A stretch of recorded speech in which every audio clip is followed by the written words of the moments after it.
Depending on the version थोड़ा बहुत change भी हो सकता है, लेकिन मोस्ट ऑफ द यूजर्स को ऐसी ही स्क्रीन आएगी। यहाँ से आपको थीम सेलेक्ट करना है। मैं इसको डिफॉल्ट ही रहने दूंगा जो कि है डार्क मॉडर्न। देन हम यहाँ पे एक्सप्लोरर पे क्लिक करेंगे एंड यहाँ पे न्यू फोल्डर पे क्लिक करेंगे। इसके बाद आप किसी भी ड्राइव में अपना फोल्डर क्रिएट कर सकते हो। मैंने ऑलरेडी क्रिएट कर रखा है VS Code Python। इस फोल्डर के अंदर जाके मैं करूँगा सेलेक्ट फोल्डर एंड आगे चल के आपको ऐसा मैसेज आएगा, do you trust the author's of the file और फोल्डर। हमको करना है येस आई ट्रस्ट, क्योंकि ये फोल्डर हमने ही बनाया है। ये वेलकम स्क्रीन को हम बंद कर सकते हैं यहाँ से। अब हमें क्या करना है, मैं इसको थोड़ा सा जूम करता हूँ। जूम करने के लिए आप यूज़ कर सकते हो कंट्रोल एंड प्लस का सिंबल, उससे ये जूम हो रहा है। एंड अगर जूम आउट करना है तो हम करेंगे कंट्रोल एंड माइनस का सिंबल, देखो उससे जूम आउट हो रहा है। मैं थोड़ा सा जूम इन करता हूँ, थोड़ा सा और कर लेता हूँ। यहाँ पे हमारे पास एक प्लस का आइकन आ रहा है जिस पे लिखा है न्यू फाइल। इस पर हम क्लिक करेंगे और इसमें हम एक नई फाइल बनाएंगे। मैं बनाता हूँ hello.py जस्ट टेस्टिंग के लिए, ठीक है। इसमें हम अपनी बेसिक स्टेटमेंट लिखते हैं, प्रिंट एंड हेलो लिखते हैं बीच में, एंड इसको हम करेंगे save using control plus S। ये काम हमारा हो गया। अगर आप VS कोड को फर्स्ट टाइम चला रहे हो तो आपके पास कुछ ऐसी नोटिफिकेशन भी आएगी। ये बोले do you want to install the recommended Python extension from Microsoft. इसको हम यहाँ से नो कर देंगे। हम इसको इंस्टॉल करेंगे लेकिन यहाँ से हम नो कर सकते हैं। अगर आप इंस्टॉल करना चाहो कर भी सकते हो। मैं नो इसलिए कर रहा हूँ क्योंकि कुछ लोगों ने मे भी पहले इसको देख के क्लियर कर दिया हो, या कुछ लोगों के पास ये नोटिफिकेशन ना आए, तो उस केस में हम क्या करेंगे, ठीक है। मैं इसको जेनरिक वे से इंस्टॉल करवाऊंगा। इसको हम यहाँ से बंद करते हैं एंड यहाँ पे हम एक्सप्लोरर के नीचे फिफ्थ आइकन पे क्लिक करेंगे, एक्सटेंशंस, ठीक है। यहाँ पे हम सर्च करेंगे पाइथन। ये देखो ये सबसे ऊपर देख रहा है Python language support from Microsoft. हमें इसको इंस्टॉल करना है। ये वही एक्सटेंशन है जो नोटिफिकेशन में आ रही थी। ये इंस्टॉल होने में थोड़ा सा टाइम ले सकती है। जितनी देर ये इंस्टॉल हो रही है आप एक चीज़ नोट करो, यहाँ पे हमारे पास दो ही आइकन है, एक स्प्लिट का, एक मोर एक्शंस का। अब इंस्टॉल होने के बाद मैं दिखाऊंगा यहाँ पे क्या होता है। अब ये एक्सटेंशन इंस्टॉल हो चुकी है। जब ये इंस्टॉल हो जाएगी आपके पास ऐसे वेलकम का मैसेज आएगा। अब देखो डिफरेंस क्या है। यहाँ पे हमारे पास रन पाइथन फाइल का एक आइकन है। यहाँ पे हम फिर से पहले अपने एक्सप्लोरर पे क्लिक करते हैं, ठीक है। एंड अब मैं यहाँ पे रन पाइथन फाइल को क्लिक करूँगा। अब देखो क्या होता है। देखो इसने अपने आप पाइथन की फाइल को रन कर दिया एंड यहाँ पे हेलो प्रिंट कर दिया। यहाँ पे आप एक चीज़ नोट करो, ये पाइथन का वर्जन है जो कि हमारा विजुअल स्टूडियो कोड यूज़ कर रहा है। मैं यहाँ पे ज्यूम करके चल रहा हूँ कि आपने एनाकोंडा पहले से इंस्टॉल कर रखी है। अब यहाँ पे हमारे पास दो ऑप्शंस हो सकती हैं। इधर आपके पास एनाकोंडा इंस्टॉल्ड नहीं है तो ये कोड नहीं चलेगा, मीन्स आपके पास पाइथन का कोई भी वर्जन सिस्टम में अवेलेबल नहीं है। या दूसरी चीज़ क्या हो सकती है, आप इस वर्जन को चेंज करना चाहते हो। जैसे कि यहाँ पे पाइथन 3.11 शो हो रहा है, हम चाहते हैं पाइथन 3.12 चले। तो उसके लिए हम क्या करेंगे, गूगल करेंगे डाउनलोड पाइथन, ठीक है। एंड यहाँ पे जो फर्स्ट लिंक आएगा उस पर क्लिक करेंगे एंड यहाँ से 3.12 वर्जन डाउनलोड कर लेंगे। एंड इन केस आप कोई पुराना वर्जन डाउनलोड करना चाहते हो तो स्क्रॉल डाउन करो एंड यहाँ से कोई भी वर्जन आप सेलेक्ट कर सकते हो। अब 3.12 वर्जन को अपने सिस्टम पे इंस्टॉल करेंगे। उसके डिटेल इंस्टॉलेशन स्टेप्स भी हमने अपनी इस वीडियो में डिस्कस किए हुए हैं कि पाइथन को बिगिनिंग में इंस्टॉल कैसे करना है। तो उस स्टेप्स के लिए आप ये वीडियो देख सकते हो। इतनी देर तक आपकी नई पाइथन इंस्टॉल हो रही है, आप एक चीज़ देखो, हम यहाँ पे व्यू पे क्लिक करेंगे एंड देन कमांड पैलेट पे, एंड यहाँ पे आप टाइप करोगे सेलेक्ट इंटरप्रेटर, ठीक है। ये फर्स्ट ऑप्शन आ गई, इस पर क्लिक करेंगे। अब ये देखो ये पाइथन के जितने भी सिस्टम में इंटरप्रेटर अवेलेबल हैं ये उनको शो कर रहा है। जैसे कि मेरे सिस्टम में अभी 3.11.7 ही अवेलेबल है जो कि एनाकोंडा इंस्टॉलेशन के साथ आया हुआ है। जब हमारा दूसरा नया वर्जन 3.12 हो जाएगा इंस्टॉल तो यहाँ पे आएगा वो। पाइथन इंस्टॉल होने के बाद हम VS कोड एक बार बंद करेंगे एंड उसको दोबारा से स्टार्ट कर लेंगे। फिर हम अगेन यहाँ पे व्यू पे क्लिक करेंगे एंड कमांड पैलेट पे, यहाँ पर हम फिर से पाइथन सेलेक्ट इंटरप्रेटर पर क्लिक करेंगे। एंड अब देखो हमारे पास लिस्ट में एक नया पाइथन का वर्जन ऐड हो गया, पाइथन 3.12.4, जो कि हमने अभी इंस्टॉल किया। मैं इसको सेलेक्ट करूँगा एंड यहाँ पे रन पाइथन कोड पे क्लिक करूँगा। अब देखो इसने फिर से हमारा पाइथन का कोड चला दिया एंड हेलो को प्रिंट किया, लेकिन इस बार ये पाइथन 3.12.4 को यूज़ कर रहा है। ऐसे करके आप अपने VS कोड में कोई भी वर्जन इंस्टॉल कर सकते हो एंड पाइथन को यूज़ कर सकते हो। अब हमारा विजुअल स्टूडियो कोड रेडी है यूज़ करने के लिए। इसमें काफ़ी कुछ और भी होता है, जैसे कि वर्चुअल एनवायरनमेंट्स को इंस्टॉल करना, लेकिन वो हम किसी और वीडियो में करेंगे। पहले मैं चाहता हूँ कि आप विजुअल स्टूडियो कोड से थोड़ा सा फेमिलियर हो जाओ, उसको यूज़ करना अच्छे से सीख लो। इसलिए हमने पहले जुपिटर नोटबुक से स्टार्ट किया एंड नाउ हम मूव कर गए हैं VS कोड पे। हम विजुअल स्टूडियो कोड पे स्विच इसलिए करें क्योंकि जुपिटर नोटबुक्स जो हम पहले यूज़ करते थे वो बहुत अच्छा एनवायरनमेंट है पाइथन को सीखने के लिए, या उस पर कुछ टेस्टिंग करने के लिए, या आप कुछ कोड पे R&D करना चाहते हो। लेकिन हम उसको एप्लीकेशंस डेवलप करने के लिए नहीं यूज़ करते। पाइथन पे रियल लाइफ एप्लीकेशंस बनाने के लिए हम कोई IDE यूज़ करते हैं, जैसे कि VS कोड हो गया जो हमने इंस्टॉल की है, पाइचार्म हो गया, या स्पाइडर हो गया। लेकिन VS कोड काफ़ी फेमस है एंड काफ़ी ज़्यादा यूज़ होती है एंड ये दूसरी प्रोग्रामिंग लैंग्वेजेस को भी सपोर्ट करती है, इसलिए हम इसको यूज़ करेंगे। इस वीडियो में हम स्टार्ट करेंगे Python functions. Let us assume आप किसी बैंक के सॉफ्टवेयर पे काम कर रहे हो एंड आपको बैंक के सारे कस्टमर्स का मंथली इंटरेस्ट कैलकुलेट करना है एंड बैंक के पास 10 लाख कस्टमर है। अब आप इंटरेस्ट का फॉर्मूला दोबारा से तो लिखोगे नहीं 10 लाख कस्टमर्स के लिए। इस केस में हम यूज करते हैं फंक्शन, जिसमें हम अपना फॉर्मूला एक बार लिखेंगे और 10 लाख कस्टमर्स के लिए उसको बार बार यूज करेंगे। तो सबसे पहले देखते हैं फंक्शन की डेफिनेशन क्या है। Function in Python is a reusable code of block. ये ऐसा कोड ब्लॉक होता है जो हम दोबारा यूज कर सकते हैं and can be called any number of time, जिसको हम जितनी मर्जी बार कॉल कर सकते हैं। अगर मैं दूसरे एग्जांपल हूं तो आप अज्यूम करो हमको बैंक का एड्रेस लिखना है थाउजेंड्स ऑफ डॉक्यूमेंट्स पे। बैंक के पास कितने डॉक्यूमेंट होते हैं उन पे हमें बैंक का एड्रेस लिखना है, तो हम हर डॉक्यूमेंट पे एड्रेस मैनुअली नहीं टाइप करेंगे। उसके लिए हम यूज करेंगे एक फंक्शन एंड उस फंक्शन को हम दोबारा से कॉल करते रहेंगे। अब सबसे पहले फंक्शन क्रिएट करने के लिए उसका सिंटैक्स देखते हैं, फिर हम आगे बढ़ेंगे। We can define the function using the def keyword. हम डेफ कीवर्ड यूज करते हैं फंक्शन को डिफाइन करने के लिए, फॉलोड बाय फंक्शन नेम। उसके आगे हम फंक्शन का नेम लिखते हैं, देन हम पैरेंथेसिस यूज करते हैं एंड देन हम उसके आगे कॉलन यूज करते हैं। यहाँ पे देखो उसका सिंटैक्स लिख रखा है। पहले हम ऐसे डेफ कीवर्ड यूज करेंगे, DEF डेफ। देन उसके आगे होगा हमारा फंक्शन का नेम, उसके आगे ये रहे पैरेंथेसिस, ये ओपन किए। ये गलती से 2 ब्रैकेट्स आ गए यहाँ पे, लेकिन एक ही आएगा। मैं इन नोट्स को डाउनलोड के लिए अपलोड करने से पहले इसको ठीक कर दूंगा। एंड ये हमने यहाँ पे क्लोज किए एंड उसके आगे हम यूज करते हैं कॉलन। देन उसके अंदर हमारा होगा फंक्शन का कोड। आप इन पैरामीटर्स को एंड इस रिटर्न वैल्यू को अभी के लिए इग्नोर करो, इसको हम आगे चल के डिस्कस करेंगे। मैं यहाँ पे आपको एक फंक्शन क्रिएट करके दिखाता हूँ एड्रेस के लिए। सबसे पहले हमें क्या करना है, डेफ कीवर्ड यूज करना है। देन हम क्या करेंगे, फंक्शन का नेम लिखेंगे। मैं फंक्शन का नेम लिखता हूँ एड्रेस, ठीक है। फिर हम क्या यूज करेंगे, पैरेंथेसिस। पैरेंथेसिस के आगे हमें यूज करना है कॉलन, देन हम करेंगे एंटर। अब यहाँ पे हम लिखेंगे फंक्शन की बॉडी। लेट अस अज्यूम मेरे को एड्रेस ही प्रिंट करना है, तो मैं यहाँ पे प्रिंट लिखूंगा एंड प्रिंट के अंदर मैं लिख दूंगा एड्रेस। टाइम को बचाने के लिए एड्रेस मैंने पहले से लिख रखा है, मैं इसको कॉपी करता हूँ एंड यहाँ पे इसको पेस्ट करता हूँ। ये रहा हमारा एड्रेस, ठीक है। ये बन गया हमारा फंक्शन। यहाँ पे एक चीज देखो, यहाँ पे हमें फंक्शन का जो भी कोड है उसको इंडेंट किया है एक टैब अंदर, ठीक है। इस चीज का ध्यान रखना, अगर हम कोड को इंडेंट नहीं करेंगे तो ये ब्रेक करेगा। तो कोड को इंडेंट करना बहुत जरूरी है। ये बताता है कि फंक्शन का ब्लॉक स्टार्ट हो चुका है। अभी हमने फंक्शन क्रिएट तो कर लिया, अब हमें फंक्शन को कॉल कैसे करना है उसके लिए पहले नोट्स में चलते हैं। देखो कॉलिंग ए फंक्शन, उसमें लिखा है we call the function using the name of the function followed by the parenthesis. पहले हम फंक्शन का नेम लिखेंगे जैसे कि एड्रेस है, उसके आगे हम यूज करेंगे पैरेंथेसिस। दैट इज इट, इतना सा काम है। अब इसको मैं कॉल करके दिखाता हूँ आपको। यहाँ पे हम क्या करेंगे, फंक्शन का नेम लिखना है जो कि एड्रेस एंड आगे यूज करने हैं हमने पैरेंथेसिस। बस इतना सा काम है। इसको रन करने के लिए मैं यहाँ पे रन पे क्लिक करता हूँ और देखो हमारे कोड ने एड्रेस को प्रिंट कर दिया। जैसे कि मैं आपको बता रहा था इंडेंटेशन बहुत ज़रूरी है, मैं इंडेंटेशन को ब्रेक करके दिखाता हूँ। मैंने टैब को यहाँ से रिमूव कर दिया। अब मैं इसको रन करूँगा तो देखो हमारे पास आएगा इंडेंटेशन एरर। इसलिए मैं बोल रहा था ये टैब बहुत ज़रूरी है, ठीक है। ये टैब हमने देना ही देना है। इसके अंदर हम जितनी मर्जी लाइन्स लिख सकते हैं। जैसे सेम एड्रेस मैंने 3 बार लिख दिया, अगर मैं इसको रन करूँगा तो ये भी चलेगा, ठीक है। इसने सेम एड्रेस 3 बार प्रिंट कर दिया नीचे, ठीक है। ये मैंने आपको सबसे बेसिक फॉर्म ऑफ फंक्शन बताया, जिस फंक्शन में हमने सिर्फ एक फंक्शन को डिफाइन किया है, उसके अंदर हमने प्रिंट स्टेटमेंट यूज़ करी एंड देन उसको कॉल कर दिया।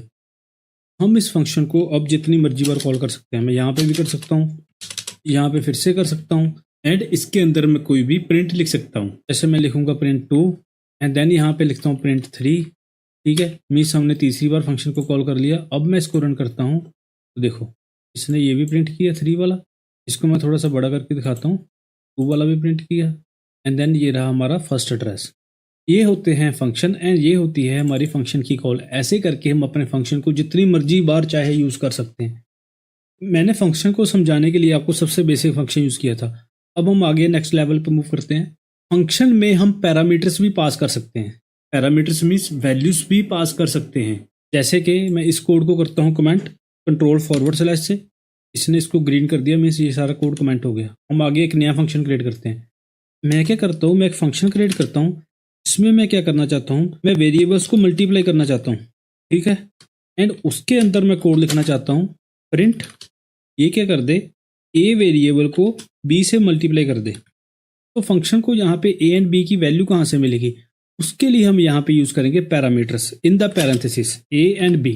देखो पहले ये यहाँ पे एरर दिखा रहा था, मैं ए एंड बी को पहले रिमूव भी करके दिखाता हूँ आपको। देखो मैंने ए एंड बी को रिमूव कर दिया, ये नीचे दिखा रहा है एरर। ये क्या कर रहा है, बोल रहा है ए इज नॉट डिफाइंड। अगर आप ए के ऊपर माउस का कर्सर लेके आओगे या बी पे लेके आओगे तो ये एरर शो कर रहा है, बी इज नॉट डिफाइंड। अगर मैं इसको यहाँ पे डिफाइन करता हूँ अभी तो ये एरर रिमूव हो गया। ये हमने क्रिएट किया function to multiply two numbers. अब इसको कॉल कैसे करेंगे, इसको कॉल करने के लिए फिर से हम वही सेम अप्रोच यूज़ करेंगे, मल्टीप्लाई यूज़ करेंगे एंड देन हम पैरेंथेसिस यूज़ करेंगे। यहाँ पे स्पेलिंग में गलती है, मल्टीप्लाई आना है एंड इसके अंदर हम ए एंड बी की वैल्यू पास करेंगे। जैसे कि मैं पास करता हूँ 4,5। ठीक है, अब मैं इसको रन करके दिखाता हूँ आपको। तो देखो उसने 4 एंड 5 को मल्टीप्लाई करके उसका आंसर 20 प्रिंट कर दिया। ऐसे ही मैं अगर किसी और दूसरे नंबर को मल्टीप्लाई करना चाहता हूँ, जैसे कि 8 एंड 5 हो गया, या फिर से मैं करता हूँ यहाँ पे 10 एंड 201 हो गया। यहाँ पे भी मैं इसको थोड़ा सा कॉम्प्लिकेटेड करता हूँ, 108090 ऐसे करता हूँ। ठीक है, अब देखो हम क्या कर रहे हैं, हमने एक बार सिर्फ फंक्शन क्रिएट किया मल्टीप्लाई का, हम उसको 3 बार अलग अलग कैलकुलेशंस करने के लिए कॉल कर रहे हैं। इसको मैं रन करूंगा तो देखो ये 3 बार आंसर देगा 20, 40 एंड 2161908090। ये इस वाली मल्टीप्लिकेशन का रिप्लाई। ये होता है फंक्शन क्रिएट करने का बेनिफिट। ठीक है, हमने अपने कोड को एक बार डिफाइन किया एंड हमने उसको 3 बार यूज कर लिया। इसका एक सबसे बड़ा और बेनिफिट भी है, अगर लेट सपोज हमारे पास यहाँ पे कोई गलती है, या आप एड्रेस वाली एग्जांपल में देखो, लेट सपोज यहाँ पे एड्रेस में कोई गलती है, इसका नाम ABCD नहीं आना, इसका नाम सिर्फ ABC आना है। तो हमें क्या करना पड़ेगा, अब एड्रेस को सिर्फ इस फंक्शन में चेंज करना है। यहाँ पे हमने ABCD की जगह ABC कर दिया एंड जहाँ भी ये एड्रेस कॉल हो रहा है इन सभी फंक्शंस में ये ABC प्रिंट करेगा। मीन्स अगर देखो इसने ABC प्रिंट किया, जहाँ जहाँ भी फंक्शन यूज हो रहा है हमें हर जगह जाके एड्रेस नहीं चेंज करना पड़ेगा, हम एक जगह चेंज करेंगे वो सारी जगह अपने आप रिफ्लेक्ट हो जाएगा। ऐसे ही हमारा मल्टीप्लिकेशन है। ठीक है, जैसे मैंने यहाँ पे सिर्फ 2 पैरामीटर यूज़ किए, हम 3 भी कर सकते हैं, C भी कर सकते हैं एंड इसको भी मल्टीप्लाई करता हूँ मैं C से एंड यहाँ पे मैं एक और वैल्यू पास करता हूँ कॉमा करके 7। यहाँ पे फिर से मैं एक और वैल्यू पास करता हूँ कॉमा करके 6 एंड यहाँ पे फिर से मैं पास करता हूँ कॉमा करके 2। ठीक है, इसको रन करते हैं तो ये तीनों नंबर्स को मल्टीप्लाई कर रहा है। ये एग्जांपल मैंने इसलिए दी, मैं ये समझाना चाह रहा हूँ कि हम फंक्शन में कितने भी पैरामीटर्स पास कर सकते हैं एंड ये ज़रूरी नहीं ये वाले पैरामीटर्स ऐसे ही चलेंगे, हम इनके लिए यहाँ पे वेरिएबल्स भी यूज़ कर सकते हैं। मैं यहाँ पे यूज़ करता हूँ x = 2, then y = 3, then z = 4 and xy को मैं यहाँ पे पास कर दूंगा। यहाँ पे पास करता हूँ x, यहाँ पे करता हूँ y एंड यहाँ पे करता हूँ z मीन्स z। ठीक है, फिर भी ये चलेगा, मीन्स हम सीधी वैल्यू भी पास कर सकते हैं, हम यहाँ पे वेरिएबल्स भी यूज़ कर सकते हैं।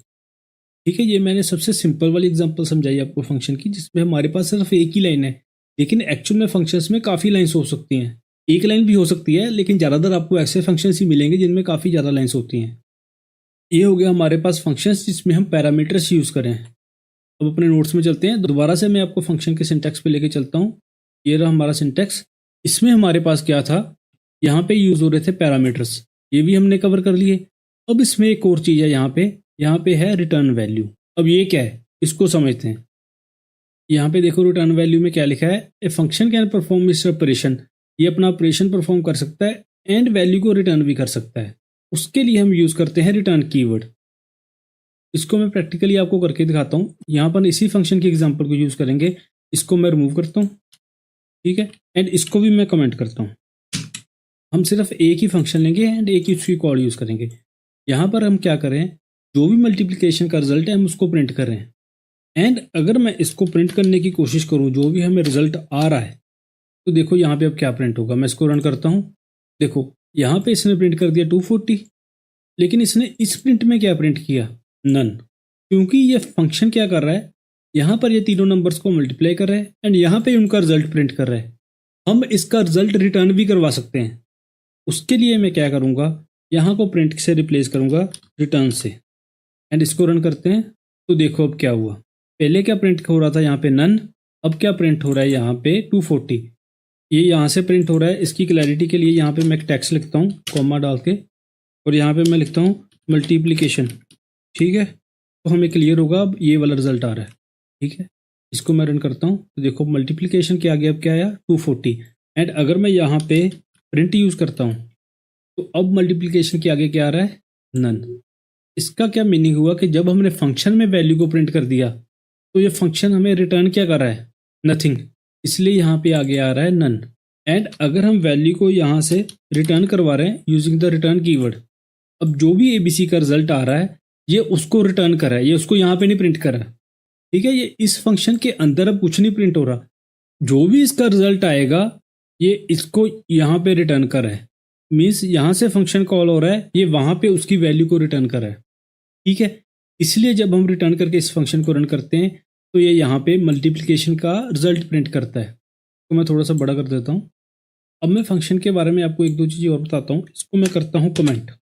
लेट अस अज्यूम मैं कोई फंक्शन का कोड लिख रहा हूँ एफ, एंड इसका मैं नाम रखता हूँ सैलरी, ठीक है। ये सैलरी कैलकुलेट करने के लिए मैंने एक फंक्शन क्रिएट करना स्टार्ट करा, लेकिन मेरे को ये नहीं मालूम उसकी बॉडी में एक्चुअल में आएगा क्या। मेरे को थोड़ी सी डाउट एक्सपोज करो उसकी कैलकुलेशन के ऊपर। एंड मैं चाहता हूँ मैं इस फंक्शन को ब्लैंक छोड़ दूँ अभी के लिए, मैं इसके अंदर कोई कोड ना लिखूँ। अगर मैं इसको ऐसे ही ब्लैंक छोड़ूंगा एंड इस वाले स्क्रिप्ट को रन करूँगा तो देखो ये हमें दे रहा है इंडेंटेशन एरर। लेकिन अगर मेरे पास कुछ ऐसा केस आता है कि मेरे को फंक्शन ब्लैंक छोड़ना पड़ेगा, मेरे को फंक्शन की बॉडी अभी नहीं मालूम क्या लिखना है, मैं यहाँ पे यूज़ कर सकता हूँ पास कीवर्ड, ठीक है। हम यहाँ पे पास करेंगे तो अब ये वैलिड है, ठीक है। मैंने फंक्शन डिफाइन करा और उसकी बॉडी में पास लिख दिया। पास मीन्स इसका कोड हम बाद में लिख सकते हैं। अब मैं इसको रन करूँगा तो देखो अब ये हमें कोई एरर नहीं थ्रो करा। अब एरर को चेक करने के लिए मैं यहाँ पे कोई प्रिंट भी लिख देता हूँ ABC, कि हमें पता चलना चाहिए कि ये हमारी स्क्रिप्ट चल रही है। अब देखो ABC प्रिंट हो गया। अब जब मैं पास को रिमूव करता हूँ, अब इसको रन करते हैं तो फिर से हमारे पास आया इंडेंटेशन एरर, ठीक है। जब भी हमें फंक्शन की बॉडी ब्लैंक छोड़नी है तो हम उसके अंदर पास लिख सकते हैं। अब हम आगे बढ़ते हैं टाइप्स ऑफ फंक्शन। हमारे पास एक्चुअल में दो टाइप के फंक्शन होते हैं।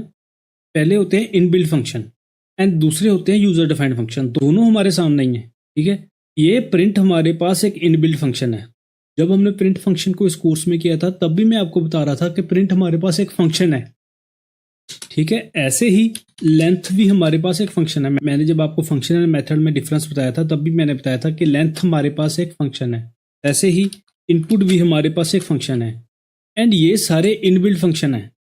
एंड सेम वे से पाइथन जितने भी फंक्शन हमको प्रोवाइड करता है उनको हम बोलते हैं इनबिल्ट फंक्शंस, क्योंकि ये पाइथन में ही इनबिल्ट हैं। ये हमने नहीं क्रिएट किए, ये पाइथन ने ही हमें क्रिएट करके दिए। लेकिन जो फंक्शन हम अपने आप से बनाते हैं, जैसे ये सैलरी वाला फंक्शन हमने क्रिएट किया, इसको हम बोलते हैं यूजर डिफाइंड फंक्शन, ठीक है। जैसे कि ये मल्टीप्लाई हो गया, ये भी हमारे पास क्या है, यूजर डिफाइंड फंक्शन है। एड्रेस भी हमारे पास क्या है, यूजर डिफाइंड फंक्शन है, क्योंकि ये हमने डिफाइन किए। एंड जो फंक्शंस पाइथन अपने पैकेज में प्रोवाइड करता है उनको हम बोलते हैं इनबिल्ट फंक्शंस। अब हम बढ़ते हैं अपने लास्ट टॉपिक की ओर, जो क्या है रिटर्निंग मल्टीपल वैल्यूज। एक फंक्शन जैसे कि एक वैल्यू रिटर्न कर सकता है, उसी वे में वो मल्टीपल वैल्यूज को भी रिटर्न कर सकता है। उसके लिए हमें क्या करना होता है, आप एग्जाम्पल में देखो, हम हर वैल्यू को कॉमा से सेपरेट कर देंगे। जैसे कि हम अपने एग्जाम्पल में देखते हैं, मैं इसको रिमूव ही करता हूँ यहाँ से, एंड हम एक नया फंक्शन क्रिएट करते हैं।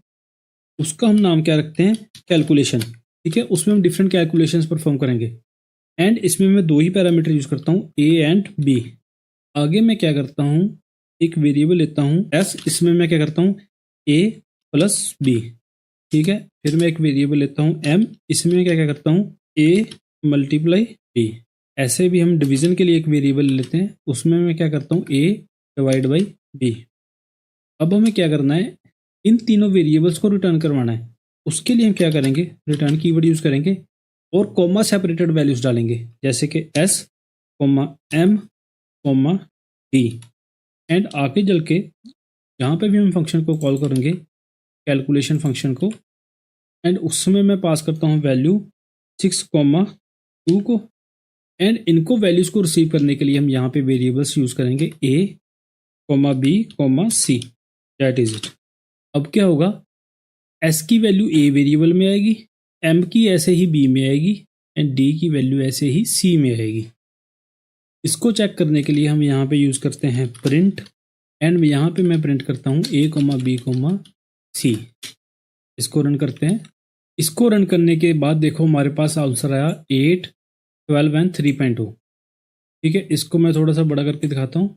इसने इन तीनों वैल्यूज को रिटर्न करवा दिया। यहाँ पे मैं टेक्स्ट डालता हूँ, ये कैल्क ही लिख देता हूँ सिंपल, एंड कॉमा से करता हूँ सेपरेट। यहाँ पे यूज़ करता हूँ इक्वल टू, सो डैट हमें पता चले कि हमारा रिजल्ट क्या आ रहा है। फिर से इसको रन करता हूँ तो देखो उसने आंसर दिया कैल्क 8, 12 एंड 3.2। ऐसे हम मल्टीपल वैल्यूज़ को रिटर्न करवा सकते हैं अपने फंक्शन में से। बस इसमें मैं एक और चीज़ दिखाता हूँ, ये लास्ट है इस लेक्चर की। मैं यहाँ पे इन दोनों वेरिएबल्स को रिमूव करता हूँ एंड यहाँ से भी रिमूव करता हूँ। ठीक है, हम इसकी वैल्यू को रिसीव कर रहे हैं सिर्फ एक ही वेरिएबल में। अब देखो क्या होता है, देखा डिफरेंस, देखा आपने क्या है, कैल्क 8, 12 एंड 3.2, एंड ये क्या है, ये हमारे पास टुपल है। ठीक है, समझ गए इस चीज़ को मैं आपको क्या समझाना चाहता हूँ। जब हम मल्टीपल वैल्यूज़ को रिटर्न करते हैं तो ये इनको एक टुपल की फॉर्म में रिटर्न कर रहा है। ठीक है, याद रखना इस चीज़ को। जब हम कॉमा से मल्टीपल वैल्यूज़ को रिटर्न करवा रहे हैं तो ये उनको in the form of tuple return करवा रहा है। एंड हम यहाँ पे उस टुपल को अनपैक करते हैं। एंड अगर हम अनपैक नहीं भी करेंगे तो ये टुपल को ऐसे का ऐसे ही रिसीव कर लेगा, जैसे कि यहाँ पे हो रहा है। इसने इन तीनों वैल्यूज़ को ए वेरिएबल में एज ए टुपल रिसीव कर लिया। ठीक है, ये थे हमारे लिए फंक्शंस। अब जाने से पहले होमवर्क क्या है हमारा, जैसे कि मैंने इसकी इंट्रोडक्शन में एक एग्जांपल दी थी, आपको एक फंक्शन क्रिएट करना है इंटरेस्ट कैलकुलेट करने के लिए। एंड उसमें आपने बहुत सिंपल काम करना है, हमको सिर्फ 3 ही वेरिएबल यूज़ करने हैं। टी मीन्स प्रिंसिपल, देन हमें यूज़ करना है R means rate, and then हमें यूज़ करना है T means time. And interest के लिए हम फॉर्मूला क्या यूज़ करेंगे, T into R into T divide by 100। बस आपने अपने इस फंक्शन में यही करना है, 3 पैरामीटर्स यूज़ करने हैं P, R and T, and इनको इंटरेस्ट कैलकुलेट करके उसको रिटर्न करवाना है। ये आपका होमवर्क है। एंड होमवर्क को करके मेरे को उसका सोल्यूशन कमेंट करना मत भूलना। जाने से पहले हम जल्दी से एक बार रिवाइज करते हैं, क्योंकि ये बिल्कुल नया टॉपिक है। हमने आज किए फंक्शंस।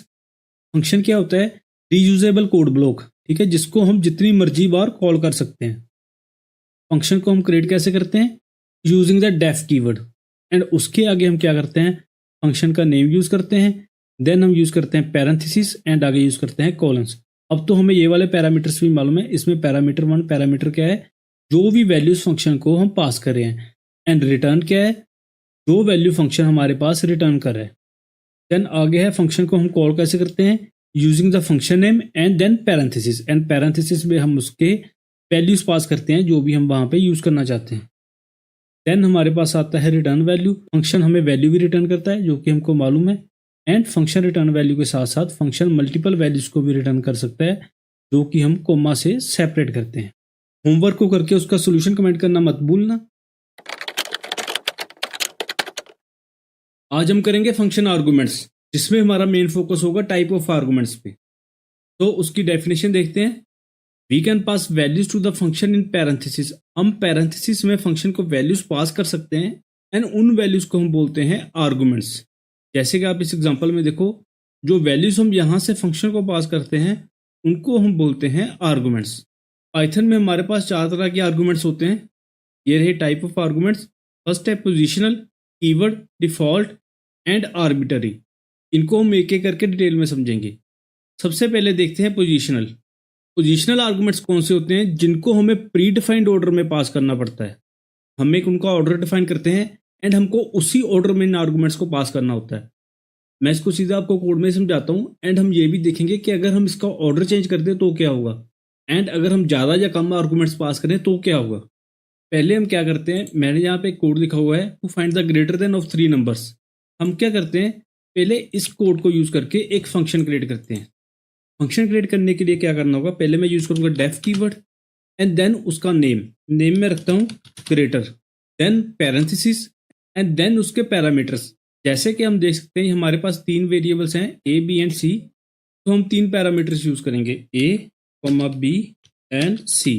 ठीक है, आगे हमें यूज़ करना है कॉलन एंड देन मैं क्या करता हूँ, यहाँ से कोड को करता हूँ कॉपी एंड यहाँ पे मैं करता हूँ इसको पेस्ट एंड इसको हम कर देते हैं इंडेंट। ये बन गया हमारा program to find the greater of 3 numbers. अब इसको कॉल कैसे करेंगे, कॉल करने के लिए हमें यूज़ करना होगा अपना फंक्शन का नेम जो कि है ग्रेटर एंड इसमें हम पास करेंगे तीनों की वैल्यूज़। मैं डिफाइन करता हूँ x equal to 2, then y equal to 3 and then z equal to 4 and इस ग्रेटर में हम पास करते हैं x, y, z। यहाँ पर आप एक चीज़ नोट करो, जो भी फंक्शन का पार्ट है यहाँ पे वो एक टैब आगे है फंक्शन की डेफिनेशन से। जहाँ पे हमने डेफ लिखा है वो सारा उससे एक टैब आगे है एंड जो इफ एल्स है यहाँ पे हमने यूज़ करी वो अपनी इंडेंटेशन फॉलो कर रही है एंड जो भी हम यहाँ पे लिख रहे हैं ये सारा फंक्शन का पार्ट नहीं है। ठीक है, जो भी यहाँ से एक लेवल आगे है वो ही फंक्शन का पार्ट है, ये वाला कोड ये फंक्शन का पार्ट नहीं है। अब हम पोजिशनल आर्गूमेंट्स पे वापस आते हैं। यहाँ पर देखो हमने क्या किया, एक्स वाई एंड जी की पोजीशन फिक्स कर दी। यहाँ पे जो भी हम एक्स में पास करेंगे वो सीधा ए वेरिएबल में जाएगा, जो भी हम वाई में पास करेंगे वो सीधा बी वेरिएबल में जाएगा, जो भी हम जेड वेरिएबल में पास करेंगे वो सीधा सी वेरिएबल में जाएगा। ठीक है, इनकी वैल्यूज ऐसे चलेगी। अगर हम यहाँ पे इनकी पोजीशन चेंज करेंगे तो ये वैल्यूज उल्टी पुल्टी हो जाएंगी। पहले मैं इसको आपको चला के दिखाता हूँ क्या होता है। यहाँ पर देखो हमें आउटपुट में क्या आया, 3 इज ग्रेटर, मीन्स यहाँ पे हमारे पास ये z वाला वेरिएबल ये ग्रेटर है। लेकिन अगर मैं यहाँ पे इसकी पोजीशन चेंज कर दूँ, यहाँ पे कर दूँ इसको कॉमा करके y, तो क्या होगा। अब आउटपुट में देखते हैं क्या आ रहा है। देखो ये बोल रहा है 2 इज ग्रेटर, मीन्स अब क्या हो रहा है, ये वाले z की वैल्यू हमारी सेकंड पोजीशन पे ये वाले b में जा रही है। ठीक है, इनको हम बोलते हैं पोजिशनल आर्गूमेंट्स, जिनकी पोजीशन आर्गूमेंट्स में फिक्स है एंड अगर हम यहाँ पे पोजीशन को चेंज करते हैं तो ये यहाँ पे वैल्यूज हमारी गलत रिसीव हो रही है। इस इशू को हमारा next type of argument solve करेगा। ठीक है, यहाँ पे मैं आपको एक और चीज़ दिखाता हूँ। अगर इन केस यहाँ पे हम अपने आर्गूमेंट्स के लेंथ को चेंज कर दें, जैसे कि वहाँ पे 3 रिसीव हो रहे हैं एंड यहाँ पे मैं 2 पास कर रहा हूँ, अगर मैं इसको रन करूँगा तो हमारे पास आएगा टाइप एरर। क्या बोल रहा है, greater missing 1 required positional argument C. ठीक है, इसको सी की वैल्यू कोई मिलनी चाहिए लेकिन हम यहाँ से पास नहीं करें। एंड अगर मैं यहाँ पे y को पास कर दूँ एंड एक और आर्गूमेंट ऐड कर दूँ, मैं करता हूँ यहाँ पे 5 को ऐड, तो क्या होता है, इसको भी हम रन करते हैं तो देखो फिर से हमारे पास आया टाइप एरर। अब ये क्या बोल रहा है, greater takes 3 positional arguments but 4 are given. ये वाला फंक्शन ग्रेटर 3 पोजिशनल आर्गूमेंट ही ले सकता है लेकिन हमने यहाँ पे 4 दे रखे हैं। ठीक है, ये एग्जांपल मैंने इसलिए दी कि हमें मालूम होना चाहिए जितने आर्गूमेंट्स हमारे पास वहाँ पे रिक्वायर्ड है हमें उतने ही यहाँ से पास करने हैं। अगर हम ज़्यादा करेंगे या कम करेंगे तो हमारा कोड नहीं चलेगा। अब हम नेक्स्ट मूव करते हैं कीवर्ड आर्गूमेंट्स। कीवर्ड आर्गूमेंट्स वो होते हैं जिनमें हम पैरामीटर का नेम यूज़ करते हैं with equal to sign. And यहाँ पे देखो क्या लिखा है, for keyword arguments we need not to maintain the order. Keyword arguments के लिए हमें अपना ऑर्डर नहीं मेंटेन करना पड़ता। जैसे कि मैंने बताया था कि पोजीशनल आर्गूमेंट में अगर अपना हम ऑर्डर चेंज करेंगे, अपनी पोजीशन चेंज करेंगे तो हमारे पास गलत वैल्यू रिसीव हो रही है, लेकिन कीवर्ड आर्गूमेंट के केस में ऐसा नहीं होगा। कीवर्ड आर्गूमेंट में क्या करेंगे, हम यहाँ पे हम लिख देंगे a equal to X, means X की वैल्यू a में जा रही है, b equal to Y, Y की वैल्यू b में जा रही है and c equal to z, z की वैल्यू हमारे पास c में जा रही है। अब इसको हम रन करेंगे तो भी हमारे पास सेम आउटपुट आई, 3 इज ग्रेटर। एंड अब मैं आपको इसका ऑर्डर चेंज करके दिखाता हूँ। मैं क्या करता हूँ, बी को करता हूँ यहाँ पे लास्ट में, अब सी हमारा सेकंड नंबर पे है एंड बी लास्ट में है। अब इसको रन करते हैं तो भी हमारे पास सेम आउटपुट आई, 3 इज ग्रेटर। ठीक है, मीन्स वो जी को सी में ही रिसीव कर रहा है। यहाँ पे जो भी हम नेम यूज़ करें ए, सी एंड बी, ये अब इसको इन नेम से मैच कर रहा है, ए बी एंड सी से, ठीक है। इस कारण से सी हमारा यहाँ पे कौन सी पोजीशन पे है इसको ये मैटर नहीं करता। सी यहाँ पे हमारा सेकंड पोजीशन पे है, लेकिन हम रिसीव यहाँ पे थर्ड पे कर रहे हैं, तो ये थर्ड पे ही रिसीव हो रहा है। ये होते हैं हमारे पास पोजिशनल आर्गूमेंट्स। इनमें भी लेकिन एक चीज़ होती है, अगर हमारे पास यहाँ पे 3 आर्गूमेंट्स हैं तो हमें तीनों ही पास करने पड़ेंगे, ऐसे नहीं हम 2 कर सकते हैं। 2 करेंगे तो हमारे पास फिर से आया टाइप एरर, ठीक है। अब इस इशू को रिजॉल्व करता है हमारा थर्ड टाइप ऑफ आर्गूमेंट, जो क्या है, डिफॉल्ट आर्गूमेंट। इसकी डेफिनेशन देखो, we can set some value of the arguments while defining the function itself. जब हम फंक्शन को डिफाइन करते हैं तभी हम इनकी वैल्यू को सेट कर सकते हैं, and these values are known as the default values. इनको हम डिफॉल्ट वैल्यूज बोलते हैं। इसको भी मैं सीधा आपको कोड में दिखाता हूँ। जैसे कि यहाँ पे मैं सेट कर सकता हूँ c equal to, by default इसकी वैल्यू 99 होगी, ठीक है। अब मैं इसको पहले ठीक करता हूँ। मैं यहाँ पे लेके आता हूँ b को, एंड यहाँ पे लेके आता हूँ c को, ठीक है। इसको टेस्ट करने के लिए मैं क्या करता हूँ, इस कोड को करता हूँ कमेंट यूजिंग कंट्रोल+/, एंड यहाँ पे मैं क्या करता हूँ, a b एंड c को प्रिंट करता हूँ। हम यहाँ पे सिंपल प्रिंट यूज करेंगे, ठीक है। अब मैं इस कोड को रन करूंगा। अब यहाँ पे मैंने क्या किया, पहले ये समझ लो, मैंने क्या किया, c को एक बाय डिफॉल्ट वैल्यू साइन कर दी। इस वैल्यू का क्या मीनिंग है, अगर यहाँ से हम फंक्शन की कॉल से हम c की वैल्यू नहीं सेंड करेंगे तो ये बाय डिफॉल्ट उसकी वैल्यू 99 यूज करेगा। इसको मैं एक बार रन करके दिखाता हूँ, आपको ज़्यादा क्लियर होगा। मैं यहाँ से c को रिमूव करता हूँ। अभी तक जितना भी हमने फंक्शन को टेस्ट किया उसके अकॉर्डिंग हमारे पास यहाँ पे एक एरर आना चाहिए, क्योंकि हम 2 आर्गूमेंट्स अप्लाई कर रहे हैं। लेकिन इस केस में नहीं आएगा, क्योंकि हमने c की वैल्यू यहाँ पे फिक्स कर दी। इसको मैं रन करता हूँ तो देखो ये क्या प्रिंट कर रहा है, a की वैल्यू 2, b की 3 एंड c की क्या प्रिंट कर रहा है, 99। क्लैरिटी के लिए यहाँ पे मैं मेंशन करता हूँ, ये हमारे पास a है, एंड इन सबको मैं अलग अलग प्रिंट स्टेटमेंट में लिखता हूँ। थोड़ा सा हमें ज़्यादा क्लियर होगा, आगे भी ये हमारे काम आएगा। तो इंडेंट करना बहुत ज़रूरी है।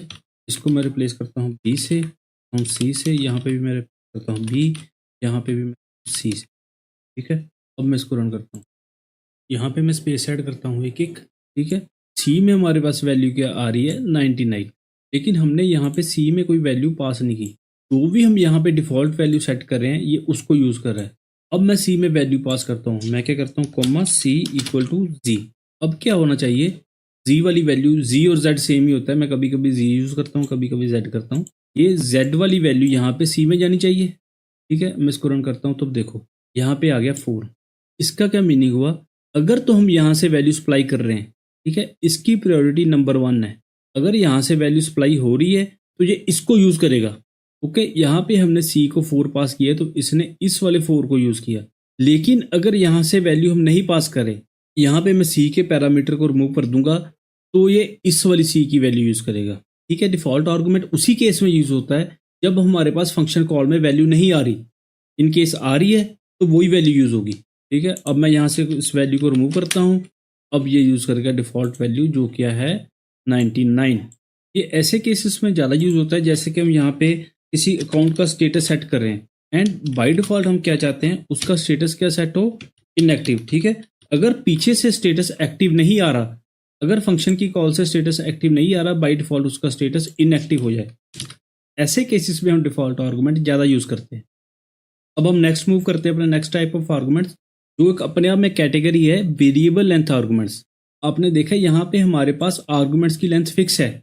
अगर 3 है तो 3 ही है, ठीक है। अगर 4 है तो हमें यहाँ पे चेंज करना पड़ेगा, हमें यहाँ पे भी फोर्थ आर्गूमेंट डिफाइन करना पड़ेगा, एंड यहाँ पे भी फोर्थ की वैल्यू को रिसीव करना पड़ेगा। लेकिन कभी कभी ऐसा केस भी होता है कि हमें आर्गूमेंट्स की लेंथ का मालूम ही नहीं है, आर्गूमेंट्स कितने हो सकते हैं। जैसे कि हमें नंबर्स की एवरेज फाइंड करनी है, हमें ये नहीं मालूम पीछे से कितने नंबर्स आ सकते हैं, 5 भी हो सकते हैं, 6 भी हो सकते हैं, 7 भी हो सकते हैं, लेकिन हमें उनकी एवरेज फाइंड करनी है।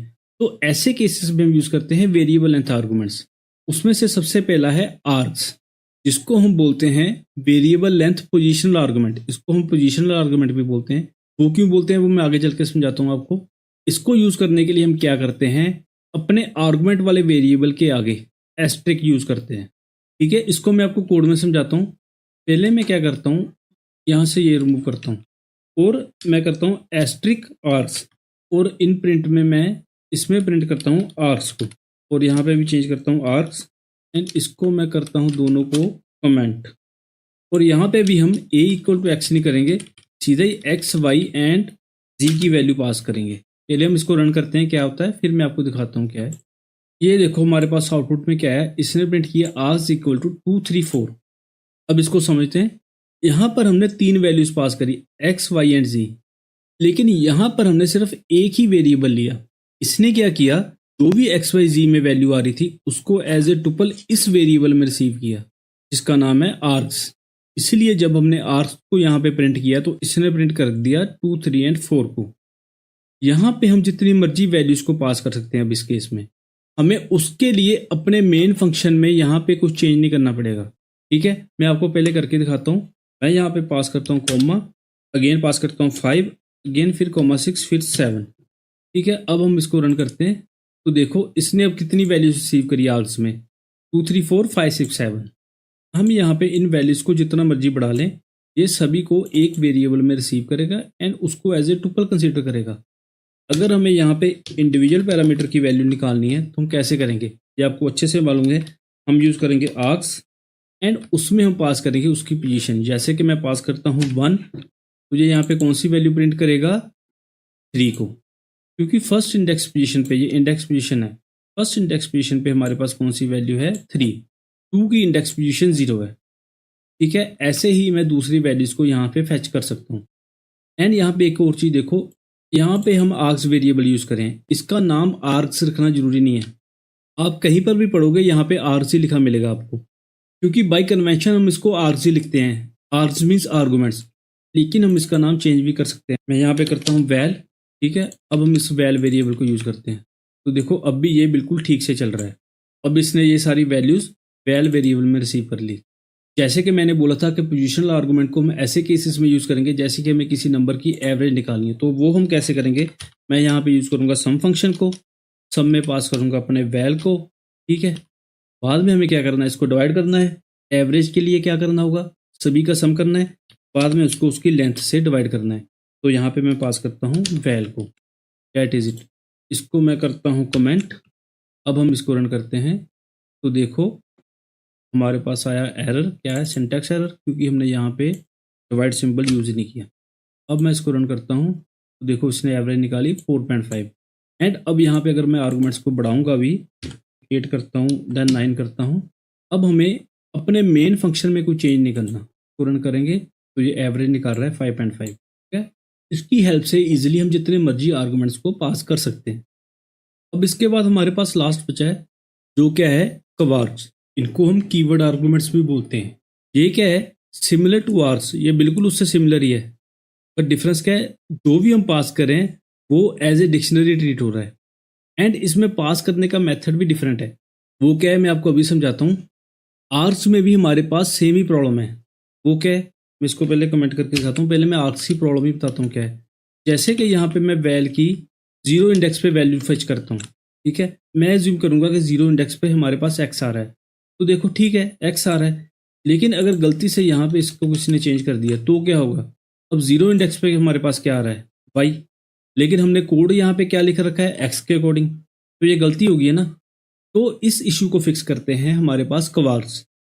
मैं इसको यहाँ से रिमूव भी करता हूँ क्योंकि ये हमारे पास ऐसे क्लटर सा लग रहा है। कवार्ड्स को यूज़ करने के लिए हम क्या करते हैं, यहाँ पे 2 एस्ट्रिक यूज़ करेंगे। पहले 1 थे अब 2 है, उसके लिए बाई कन्वेंशन हम यूज़ करते हैं कवार्ड्स। ठीक है, अब मैं यहाँ पे कवार्ड्स को पहले सीधा ही प्रिंट करता हूँ और दिखाता हूँ क्या आता है।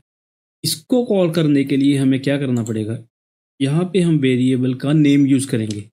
जैसे कि x equal to X, then y equal to Y, Y उसका नेम हो गया एंड ये y उसकी वैल्यू होगी। यहाँ पे मैं नेम चेंज करके दिखाता हूँ। यहाँ पे करते हैं a equal to G and यहाँ पे मैं करता हूँ b इक्वल टू 5 एंड आगे वाले मैं रिमूव करता हूँ। ठीक है, अब हम इसको रन करते हैं तो देखो कवार्ड्स में क्या है, यहाँ पे डिक्शनरी बन के आ गई हमारे पास। तो मैं थोड़ा सा बड़ा करता हूँ, देखो ये डिक्शनरी आ गई। एक्स में क्या वैल्यू है 2 एक्स की, वाई में 3, ए में क्या वैल्यू है 4 जो क्या है यहाँ पे जी की, बी में क्या वैल्यू है 5। ये डिफरेंस है हमारे पास आर्स एंड कवार्ड्स में। ठीक है, यहाँ पे भी हम सेम वे में वेरिएबल को चेंज कर सकते हैं। यहाँ पे मैं करता हूँ वैल्स एंड यहाँ पे भी मैं करता हूँ इसको वैल्स, इसको रन करेंगे तो one and the same thing, अब भी ये सेम ही वैल्यूज़ को रिसीव कर रहा है। अब इसमें अगर हमें इंडिविजुअल वैल्यू को फैच करना है वो कैसे करेंगे? यहाँ पे जैसे हमको वैल्यू फैच करनी है एक्स की क्या है, उसके लिए हम क्या करेंगे, सेम अप्रोच यूज़ करेंगे जो हम डिक्शनरी के लिए करते हैं। यहाँ पे हम उसकी की पास करेंगे जो क्या है एक्स। ऐसे ही अगर मेरे को वैल्यू चाहिए यहाँ पे बी की वैल्यू क्या है, यहाँ पे मैं पास करूँगा बी की। ठीक है, इसको रन करके दिखाता हूँ मैं। देखो आप, यहाँ पे हमारे पास आया की एरर। गलती क्या हुई कि हमारे पास एक स्ट्रिंग है, हमें इसको एज ए स्ट्रिंग पास करना पड़ेगा। ठीक है, अब हम इसको रन करते हैं तो देखो इसने एक्स एंड बी की वैल्यू को प्रिंट कर दिया। ठीक है, अब ऐसा करने से हमारे पास पोजिशनल आर्गूमेंट वाली कन्फ्यूजन दूर होगी। अगर मैं यहाँ पे एक्स की वैल्यू लास्ट में भी रखता हूँ तो भी ये एक्स को ठीक से रिसीव करेगा। देखो यहाँ पे फिर से इसने एक्स को 2 रिसीव किया एंड बी को 5 किया। ठीक है, अब इसको आर्गूमेंट की पोजीशन का कोई फर्क नहीं पड़ेगा। ये हो गए हमारे टाइप्स ऑफ आर्गूमेंट। नेक्स्ट हमारे पास टॉपिक है डॉग स्ट्रिंग। डॉग स्ट्रिंग हम क्यों यूज करते हैं? To define the functionality of the function so that anyone can read.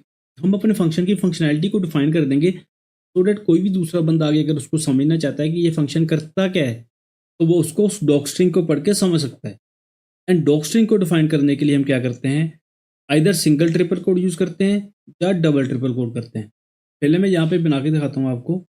मैं क्या करता हूँ, फिर से ग्रेटर वाला कोड ही लिखता हूँ यहाँ पे। ठीक है, इसको मैं रिमूव करता हूँ, इसको मैं करता हूँ इंडेंट, बस ये है। अगर मैं यहाँ पे एक्सप्लेन करना चाहूँ कि ये फंक्शन करता क्या है, अब बी कॉमा सी पैरामीटर करते हैं। ठीक है, ये फंक्शन करता क्या है उसके लिए यहाँ पे मैं यूज करूंगा डॉग स्ट्रिंग। हम क्या करेंगे, 3 ट्रिपल कोड्स यूज करेंगे एंड इसके अंदर जो भी लिखेंगे वो क्या बन जाएगा, एक हिसाब से इस फंक्शन की हेल्प। मैं लिखता हूँ यहाँ पे find the maximum of 3 numbers. ठीक है, ये 3 नंबर्स का मैक्सिमम ढूंढ रहा है, बस इतना सा डॉग स्ट्रिंग लिखते हैं। और यहाँ पे फिर से मैं इसको पास करता हूँ एक्स कोमा वाई कोमा जी। अब देखो क्या हो रहा है, अगर मैं इस फंक्शन की डेफिनेशन देखना चाहता हूँ तो मुझे क्या करना है, इस फंक्शन को सिलेक्ट करना है एंड उसके ऊपर कर्सर लेके आना है। तो देखो ये डेफिनेशन दे रहा है find the maximum of 3 numbers. ठीक है, अगर कोई भी दूसरा बंदा आके इस ग्रेटर वाले फंक्शन को यूज करना चाहता है, उसको ये सारा फंक्शन नहीं पढ़ना, उसको ये सारा फंक्शन टेस्ट नहीं करना, वो क्या करेगा, इसका नेम लिखेगा और इसका डॉग स्ट्रिंग चेक कर लेगा ये क्या कर रहा है, ग्रेटर फाइंड कर रहा है, दैट इज इट। ठीक है, इसको चेक करने के लिए हमारे पास एक और मेथड होता है, हम यूज करते हैं हेल्प फंक्शन।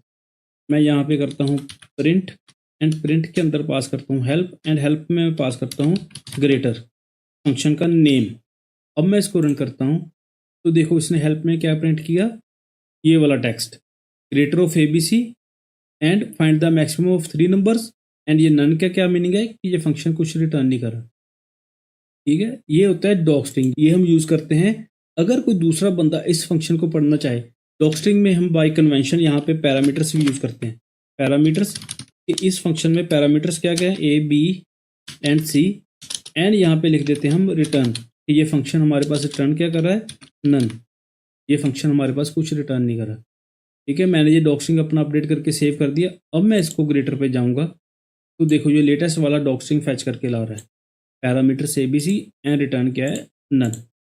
ऐसे ही हमारे पास जो भी इनबिल्ट फंक्शंस भी होते हैं, जैसे कि प्रिंट हमारे पास इनबिल्ट फंक्शन है।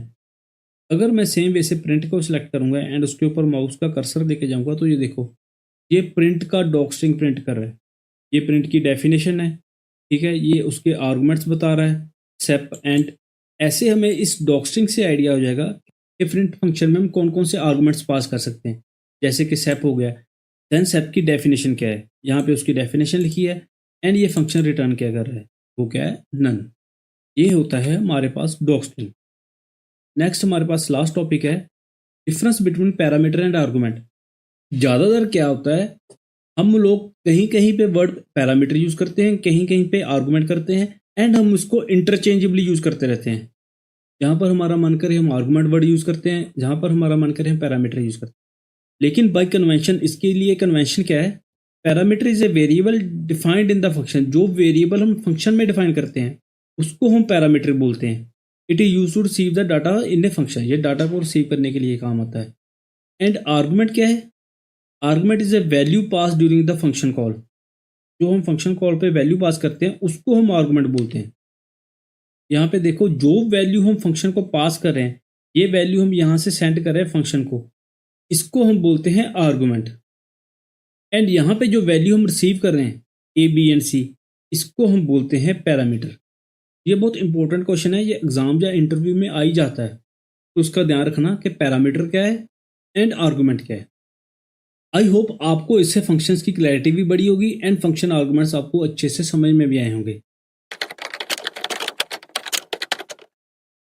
आज हम करेंगे scope of the variable.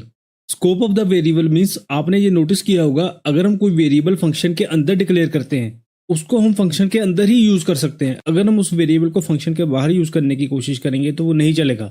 And दूसरी साइड पे अगर कोई वेरिएबल हम फंक्शन के बाहर डिक्लेयर करते हैं तो उसको हम फंक्शन के बाहर भी यूज कर सकते हैं एंड फंक्शन के अंदर भी, लेकिन इसके लिए कुछ कंडीशंस होती हैं। सो इस वीडियो में हम उनको डिटेल में समझेंगे। पाइथन में हमारे पास दो तरह के वेरिएबल होते हैं, लोकल एंड ग्लोबल। सबसे पहले है लोकल। लोकल वेरिएबल वो होते हैं जो फंक्शन के अंदर डिक्लेयर किए जाते हैं, that is declared inside the function. And इसका क्या, can be assessed from inside the function only. ये फंक्शन के अंदर से ही हम इनको असेस कर सकते हैं। मैं इसको पहले एग्जांपल से समझाता हूँ। यहाँ पर देखो, मैंने स्क्रिप्ट बना रखी है 57 ग्लोबल लोकल डॉट पाई। इसका कोड देखो, मैंने एक फंक्शन बना के रखा हुआ है डिटेल्स, उसमें मैं क्या कर रहा हूँ, एक लोकल वेरिएबल डिक्लेयर कर रहा हूँ स्टीव एंड उसको प्रिंट करवा रहा हूँ। बस इतना सा काम है। अगर मैं इस फंक्शन को रन करूंगा तो ये क्या कर रहा है, यहाँ पे देखो नेम इक्वल टू स्टीव को प्रिंट कर रहा है। ठीक है, अगर मैं इस नेम वेरिएबल को यहाँ पे प्रिंट करना चाहूँ तो क्या ये प्रिंट करेगा? पहले इसको हम रन नहीं करते हैं। तो देखो हमारे पास क्या है, नेम एरर। वो बोल रहा है नेम वेरिएबल, ये नेम वेरिएबल है, इज नॉट डिफाइंड। इसको हमने डिफाइन नहीं किया। इसको हमने डिफाइन तो किया है लेकिन वो फंक्शन के अंदर डिफाइन किया है। अगर हमने किसी वेरिएबल को फंक्शन के अंदर डिफाइन किया है तो उसकी स्कोप सिर्फ लोकल होती है। मीन्स उसको हम इस फंक्शन के अंदर ही यूज कर सकते हैं। अगर हम बाहर यूज करने की कोशिश करेंगे यहाँ पे तो वो हम नहीं कर सकते। ठीक है, VS कोड का सबसे बड़ा एक और बेनिफिट है, ये देखो यहाँ पे ये एरर है, ये अपने आप उसको हाईलाइट कर रहा है। मीन्स हमें इस कोड को रन करने की कोई जरूरत नहीं। अगर हम अपने माउस कर्सर को इस वेरिएबल के ऊपर लेके आएंगे तो ये हमें बता रहा है नेम इज नॉट डिफाइंड। इसको मैं करता हूँ कमेंट एंड इसमें हम एक और एक्सपेरिमेंट करते हैं। मैं क्या करता हूँ, यहाँ पे एक और फंक्शन क्रिएट करता हूँ जिसका नाम मैं रखता हूँ मोर डिटेल्स। ठीक है, एंड इसके अंदर अब हम इस वेरिएबल को प्रिंट करते हैं। क्या अब ये यहाँ पे प्रिंट होगा? इसके लिए मैंने फंक्शन को यहाँ पे कॉल कर दिया एंड अब हम इसको करते हैं रन। अब देखो, ये वाला वेरिएबल अब भी हमें नेम एरर दे रहा है क्योंकि इस वेरिएबल को हमने यहाँ पे इस फंक्शन में डिक्लेयर किया है, तो इसकी स्कोप सिर्फ ये वाले फंक्शन तक की है। इस फंक्शन के बाहर ये वेरिएबल कहीं पे भी एक्सेसिबल नहीं है। अब मैं एक और एक्सपेरिमेंट करके दिखाता हूँ। यहाँ को मैं क्या करता हूँ, नेम वेरिएबल को यहाँ पे डिक्लेयर करता हूँ और इसकी वैल्यू यहाँ पे रखता हूँ संदीप, और इसको मैं थोड़ा सा नीचे करता हूँ। अब देखो अब क्या होगा, मैं इस कोड को रन करता हूँ तो फर्स्ट टाइम इसने ये वाला फंक्शन कॉल किया डिटेल वाला एंड इसमें इसने नेम को प्रिंट किया स्टीव को। सेकेंड टाइम इसने ये वाला फंक्शन कॉल किया, इसके अंदर इसने नेम को प्रिंट किया संदीप को।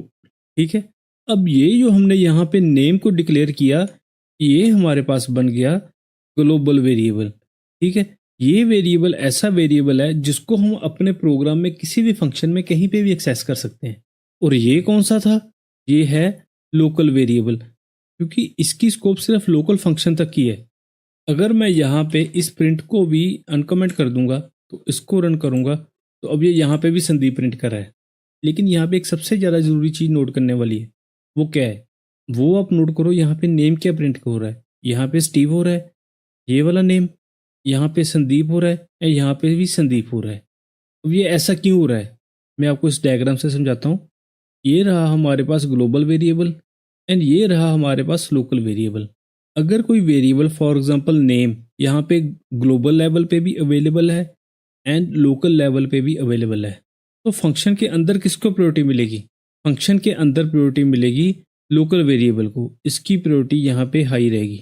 ठीक है, इसको आप ऐसे समझो, ये हमारे घर की दुकान है, हमें कुछ चीज़ चाहिए तो हम पहले अपनी घर की दुकान से लेने जाएंगे। ठीक है, अगर वो चीज़ हमारी घर की दुकान में नहीं अवेलेबल है, सपोज करो यहाँ पे वेरिएबल नहीं है, जैसे कि इसके घर की दुकान में हमारे पास नेम वेरिएबल नहीं है, तो ये बाहर से यहाँ से इस वेरिएबल को खरीद के लेके आएगा। ठीक है, अगर हमारे घर की दुकान में वेरिएबल अवेलेबल है, कोई चीज़ अवेलेबल है, तो उसकी प्रायोरिटी ज़्यादा है, हम वहाँ से खरीदेंगे।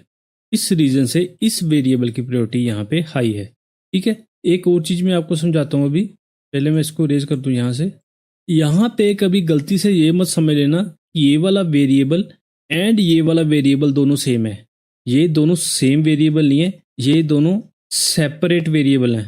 ठीक है, ये लोकल वाला वेरिएबल अलग है एंड ये ग्लोबल वाला वेरिएबल अलग है।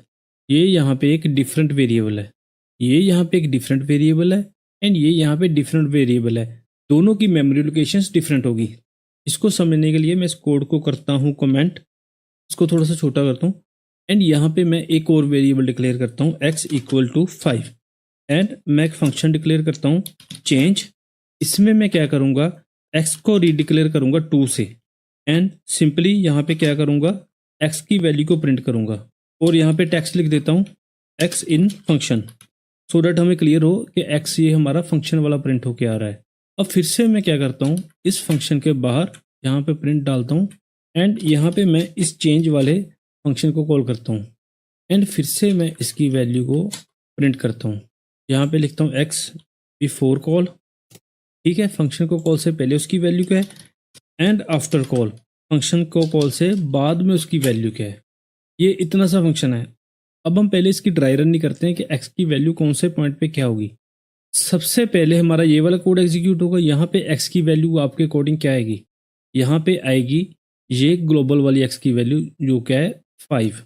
अब ये वाला चेंज फंक्शन कॉल होगा, यहाँ पे ये x की वैल्यू क्या प्रिंट करेगा, डेफिनेटली ये लोकल वाली x की वैल्यू ये प्रिंट करेगा यहाँ पे 2 एंड अब यहाँ पे x की वैल्यू क्या आएगी, ये वाले x की वैल्यू पहले ये 5 थी लेकिन यहाँ पे इसने इसको चेंज करके कर दिया 2। यहाँ पे क्या आएगी, 2 आएगी या 5 आएगी, आप सोचो। यहाँ पे इसकी वैल्यू आएगी 5। अब 2 क्यों नहीं आएगी, यहाँ पे जो इसने हम बोल रहे हैं इसने x को चेंज कर दिया 2 पे, एक्चुअल में इसने x को नहीं चेंज किया। ये एक मैंने पहले भी बताया, ये एक सेपरेट वेरिएबल है, ये x इस x को नहीं चेंज कर रहा, ये दोनों सेपरेट हैं। मैं इसको करता हूँ रन एंड देखो, पहले x बिफोर कॉल आई 5 देन आई हमारे पास 2, मीन्स यहाँ पे जो इन द फंक्शन x की वैल्यू आई 2 एंड आफ्टर कॉल फिर से आई 5। ये एक सेपरेट वेरिएबल है एंड ये एक सेपरेट वेरिएबल। ये चीज़ आपको क्लियर है। अब हम बढ़ते हैं अपने नेक्स्ट कंसेप्ट की ओर। वो क्या है, मैं नोट से समझाता हूँ। वो है हमारे पास ग्लोबल कीवर्ड। ग्लोबल कीवर्ड क्या होता है, it is use to create the global variables from a non global scope. जो भी नॉन ग्लोबल स्कोप है means within the function हम ग्लोबल वेरिएबल क्रिएट कर सकते हैं। उसके लिए हम क्या करते हैं, उसके लिए हम यूज करते हैं ग्लोबल कीवर्ड। मैं इन दोनों एग्जांपल्स को एक एक करके समझाता हूँ। इसको मैं करता हूँ कमेंट एंड हम पहले ऊपर वाली एग्जांपल देखते हैं। इसको मैं अनकमेंट करता हूँ एंड यहाँ पे इस नेम को मैं करता हूँ डिलीट। ठीक है, अगर हम ये वाला नेम वेरिएबल डिलीट करते हैं तो क्या होता है, यहाँ पे इस नेम पे भी एरर है एंड इस नेम पे भी एरर है। लेकिन पाइथन में हमारे पास प्रोविजन है, हम इस वेरिएबल को ग्लोबल बना सकते हैं। मैं करूँगा ग्लोबल नेम।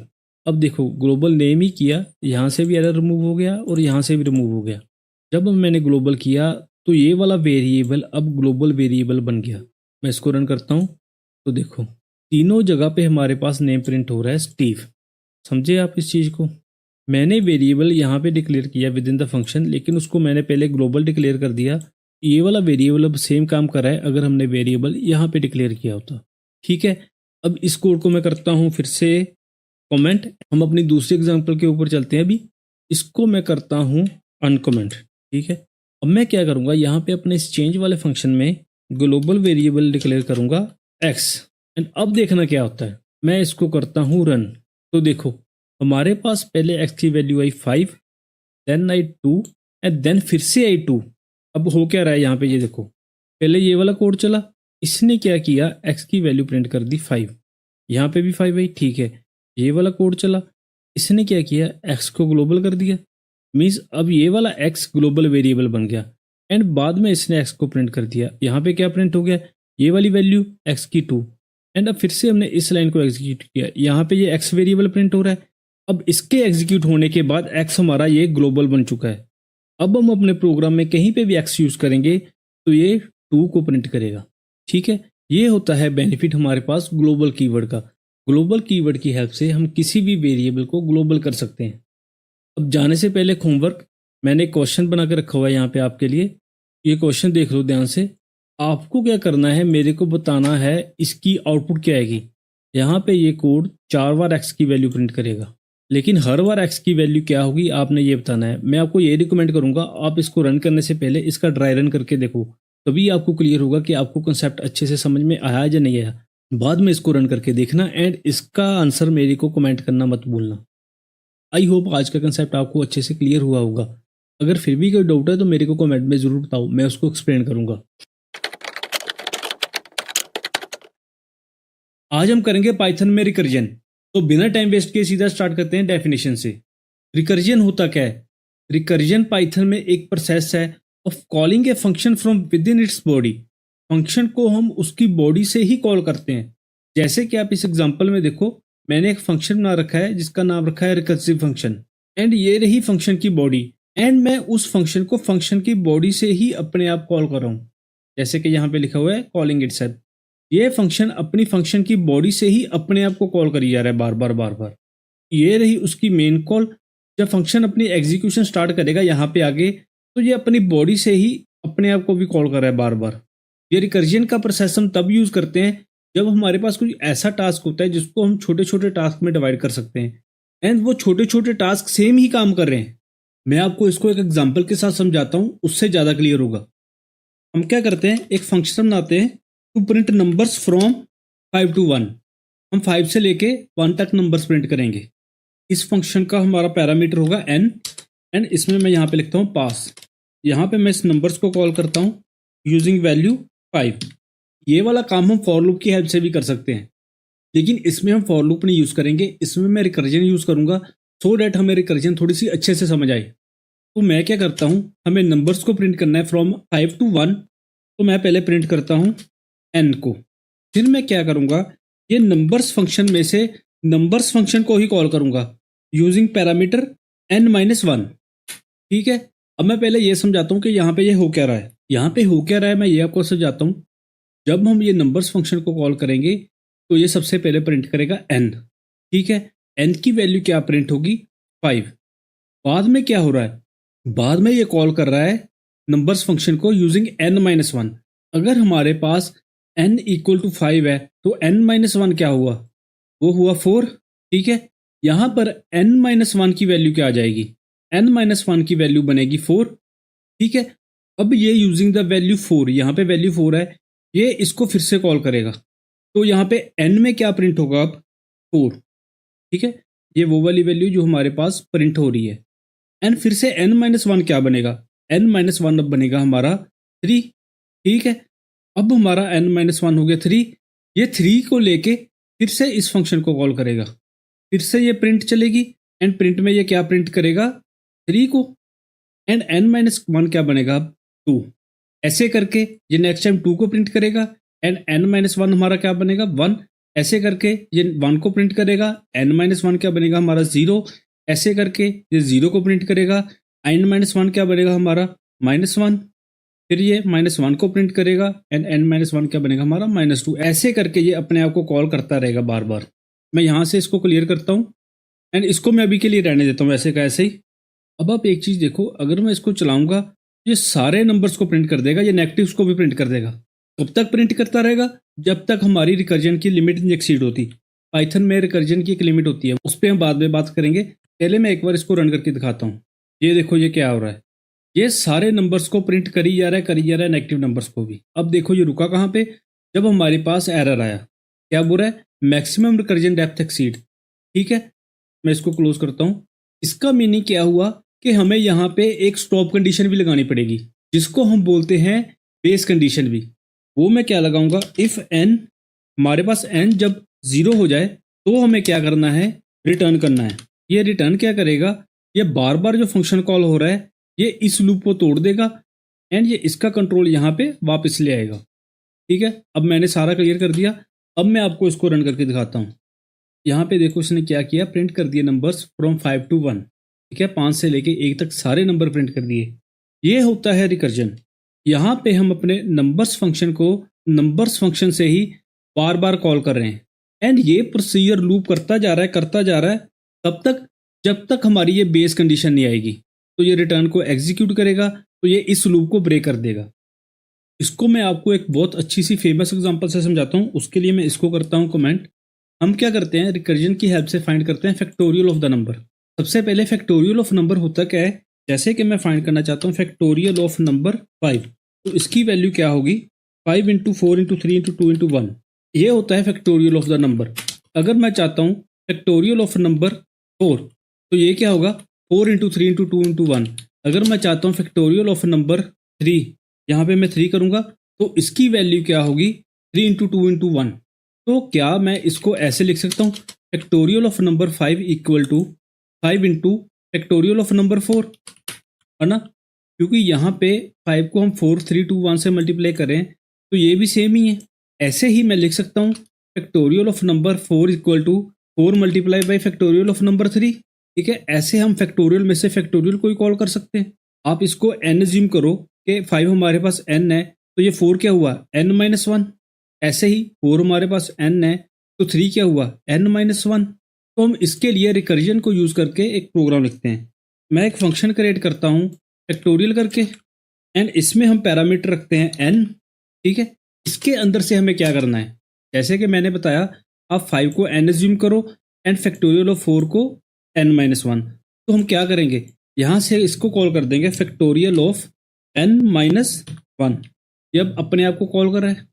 अब मैं लिखता हूँ इस फंक्शन की कॉल को यहाँ पे, तो हम फाइंड करने की कोशिश करते हैं फैक्टोरियल ऑफ नंबर 5। अब हमने यहाँ से इस फंक्शन को तो कॉल कर लिया, ये तो रिकर्जन होगी, लेकिन हमें इसको मल्टीप्लाई भी करना है n से। ठीक है, इस वैल्यू को हम करेंगे रिटर्न, हमारा आधा काम हो गया। अब हमें यहाँ पे ऐड करनी है अपनी बेस कंडीशन, कि ये स्टॉप किस कंडीशन पे होगा।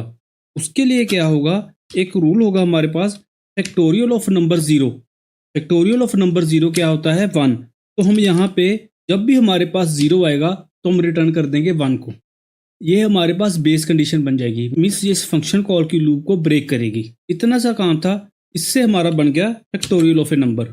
ठीक है, अब मैं इसको करता हूँ प्रिंट, जो भी ये वैल्यू रिटर्न होगी इसको हम करेंगे यहाँ पे प्रिंट, एंड मैं इसको करता हूँ एग्जीक्यूट। तो देखो इसने प्रिंट कर दिया फैक्टोरियल ऑफ नंबर 5 क्या है, 120। ऐसे मैं इसको किसी भी नंबर के लिए कॉल कर सकता हूँ। मैं इसको करूँगा 6 के लिए, यहाँ पे करता हूँ 4 के लिए। अब हम करते हैं इसको रन, तो देखो इसने तीनों नंबर्स का फैक्टोरियल प्रिंट कर दिया।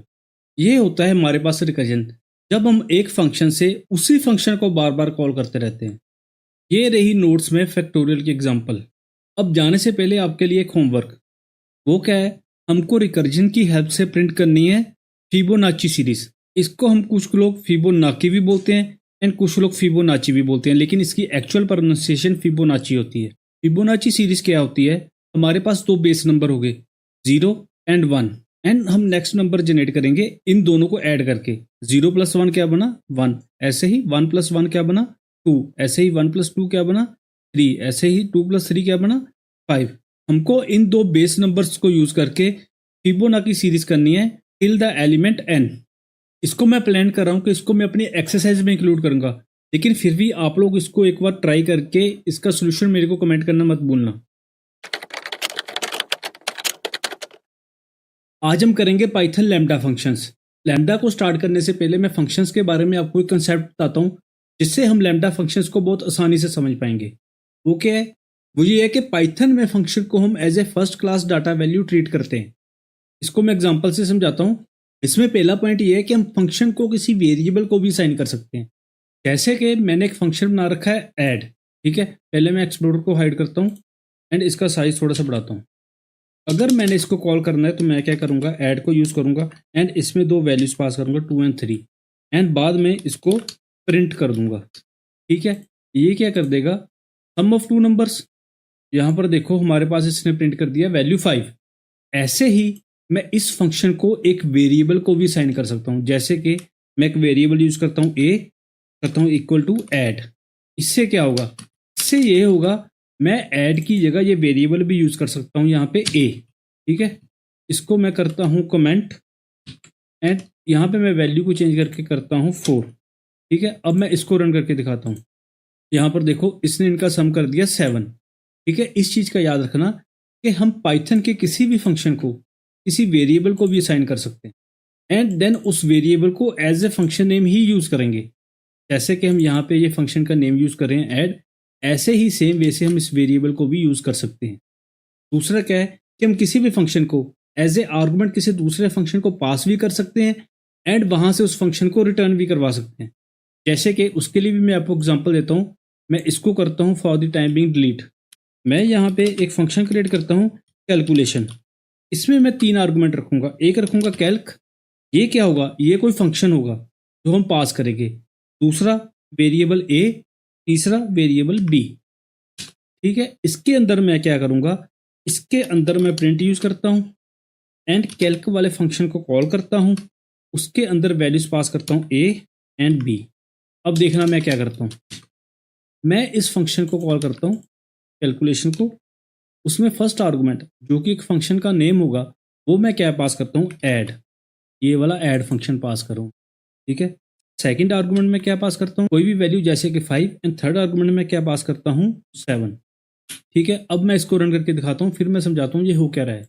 देखो हमारे पास इसका सम आ गया 12। यहाँ पे हमने क्या किया, एक फंक्शन क्रिएट किया था ऐड एंड दूसरा फंक्शन क्रिएट किया था कैलकुलेशन। अब मैं क्या कर रहा हूँ, इस ऐड फंक्शन को यहाँ से कैलकुलेशन फंक्शन में पास कर रहा हूँ एंड कैलकुलेशन फंक्शन ये कैल्क वेरिएबल से इस फंक्शन को रिसीव कर रहा है। ठीक है, इसमें ये इस कैलकुलेशन फंक्शन को ही end of the day call कर रहा है।